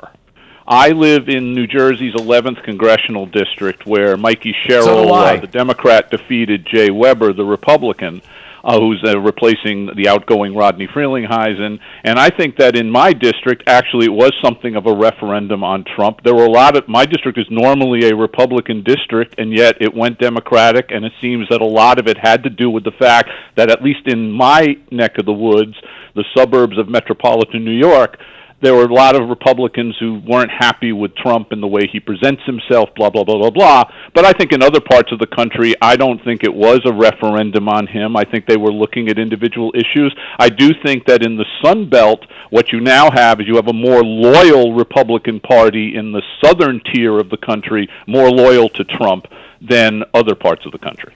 One of the, takeaways for myself personally is that this really is a reflection of the Paul Ryan speakership, and not only through the votes that were never taken, for the wall, for immigration and whatnot, but also through all of those congressmen who took Paul Ryan's lead and retired and really put the GOP in a really tough spot that coming out of 2016, they were not going to be in, at least in the House. Is there any indication that Paul Ryan himself might have influenced any of these people? Well, Paul Ryan was the leader of, the titular leader of the House of Representatives, so he bears some of the responsibility for what happened to the Republican Party insofar as the House is concerned. I think there were just people who didn't think they were going to win. I think Rodney Frelinghuysen, my own congressman, got squeezed. He was basically he was a more moderate Republican who didn't fit in with the Republican Party that's in the House today. And so from the Washington perspective, he was squeezed. And then he knew he was going to be in a tough race in this district, so he pulled out. Now, you can sit there and say, well, was he, did he leave with his tail between his legs or things like that? I mean, that may be unfair, but I think that was more the personal decisions of each congressman as to whether they were going to run for re-election or not. And hence you had the Charlie Dents who didn't run and the Ryan Costellos who didn't run. Richard, I don't mean to cut you off. They're playing our heart out music here. We're going to the 1 a.m. hour now. Thank you so much for joining us. And by the way, I live in New Jersey 11. Maybe we'll see you around. Alex Marlow, Miss Amanda House, thanks for joining us in the last few minutes. David Webb had to run over to Fox News. I'm Andrew Wilkow. I'll be talking at you tomorrow at noon after, if this voice recovers. You going to be doing the show tomorrow? Oh, yeah. Okay. Well, Breitbart's hardcore. I brought my sleeping bag. You can't tell? Oh, God. SiriusXM Patriot.